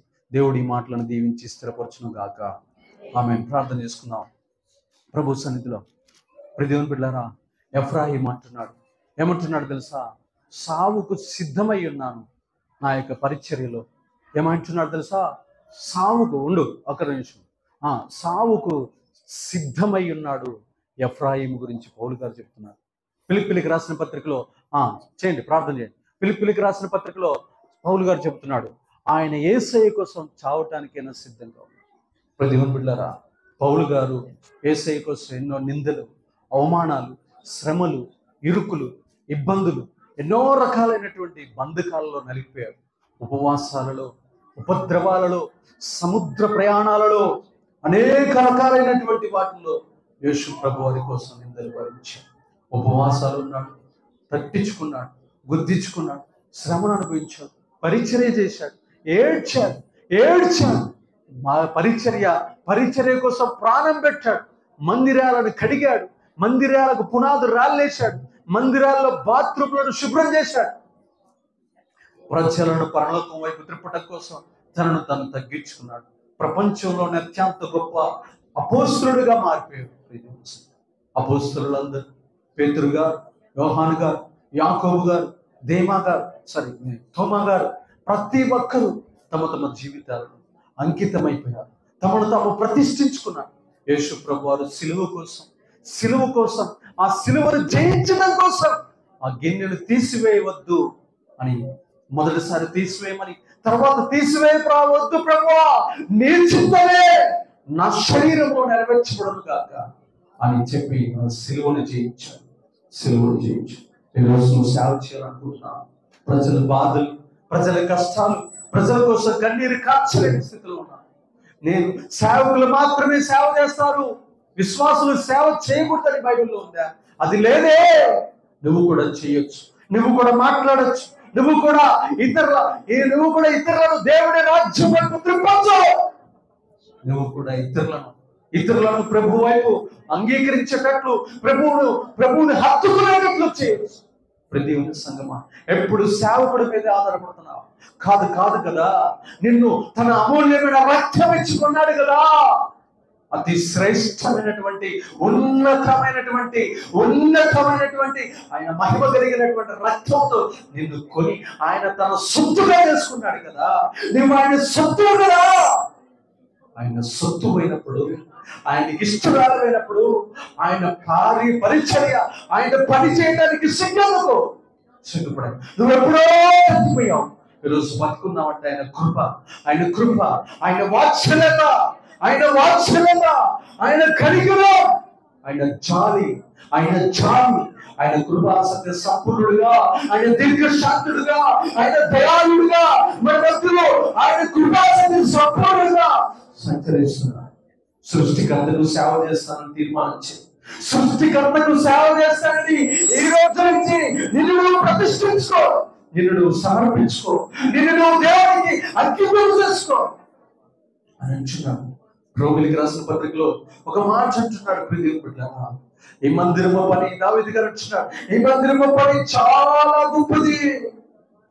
ఆసక్తి విషయంలో మాంద్యులు కాక ఆయన యొక్క పరిచర్య ఎంతో పట్టుదల గలవారై మీరు ముందుకు సాగాలని దేవుడు కోరుకొచ్చున్నాడు. ప్రార్థనలో పట్టుదల, విశ్వాసంలో పట్టుదల, దేవుని పనిలో పట్టుదల, దేవుని రాజ్యాన్ని కట్టే విషయంలో, కానుకలు ఇచ్చే విషయంలో, దేవుని యొక్క బలమైన సామ్రాజ్యాన్ని కట్టే విషయంలో ఆసక్తి కలిగి పాటలు పాడే విషయంలో, పాటలు రాసే విషయంలో, పుస్తకాలు రాసే విషయంలో, దేవుని సాహిత్యాన్ని ప్రపంచానికి విచ్చలవిడిగా పంచే విషయంలో, దేవుని నామాన్ని అనేక మంది అన్యజనులకు చెప్పే విషయంలో ఆసక్తి కలిగి ఉండాలి. సృష్టికర్తకు సేవ ఎలా చేయాలో తగ్గించుకో. పేడలెత్తే, పెట్టెలెత్తే, బాత్రూంలు కడుగు, సేవకుల యొక్క వస్త్రాలు ఉతుకో, సేవకులను గౌరవించు. సేవకుడు చిన్న సేవకుడా పెద్ద సేవకుడని మార్కులేదో దేవుని సన్నిధి సృష్టికర్తకు సేవ చేయి. ఈ ప్రపంచంలో మనుషులందరూ వ్యర్థమైన వాటికి సేవ చేస్తున్నారు. రాళ్ళకి, పుట్టలకి, గుట్టలకి, చెట్లకు, పాములకు, జంతువులకు ఆరాధన చేస్తున్నారు. నువ్వు చేస్తున్న ఆరాధన సృష్టికర్తకు ఆరాధన చేస్తున్నావు. సృష్టికర్తను ఎలా ఆరాధించాలో, ఎలా దీనత్వం ధరించాలి, ఎలా మాతృస్వభావం కలిగి ఉండాలి, ఎలా మృదుత్వం కలిగి ఉండాలి, ఎలాంటి కోపాన్ని చంపివేసుకొని వినయముగా ఉండాలో, గర్వాన్ని విడిచిపెట్టాలో, తిండి బొద్దుతనాన్ని విడిచిపెట్టాలో, నిద్ర బొద్దుతనాన్ని విడిచిపెట్టాలో, కామవాంఛలు విడిచిపెట్టాలో, చెడు కోరికలు విడిచిపెట్టాలో, చెడు మనసును చంపివేసుకోవాలి, పాప క్షమాపణ ఎలా పొందుకోవాలో, పాపాలు ఒప్పుకుంటూ ప్రభువుని స్తుతించాలో తెలుసుకో. ఈ రోజు నుంచే నా ప్రభు దగ్గర గర్వాన్ని విడిచిపెడతాను తీర్మానం. ప్రభువా, ఇది మొదలుకొని ప్రభువా తండ్రి ధనం విషయంలో జాగ్రత్తగా ఉంటాను. ఇది మొదలుకొని ప్రార్థన విషయంలో జాగ్రత్తగా ఉంటాను. పుస్తకాలు రాసే విషయంలో, దేవుణ్ణి స్తుతించే విషయం, గంటలు గంటలు బైబిల్ చదివే విషయంలో ఏకాగ్రత కలిగి ఉంటాను ప్రభు. ఈ కొత్త సంవత్సరంలో దైవజనుడు ద్వారా నాతో సూటిగా మాట్లాడిన విధానాన్ని బట్టి వందనాలు ప్రభు.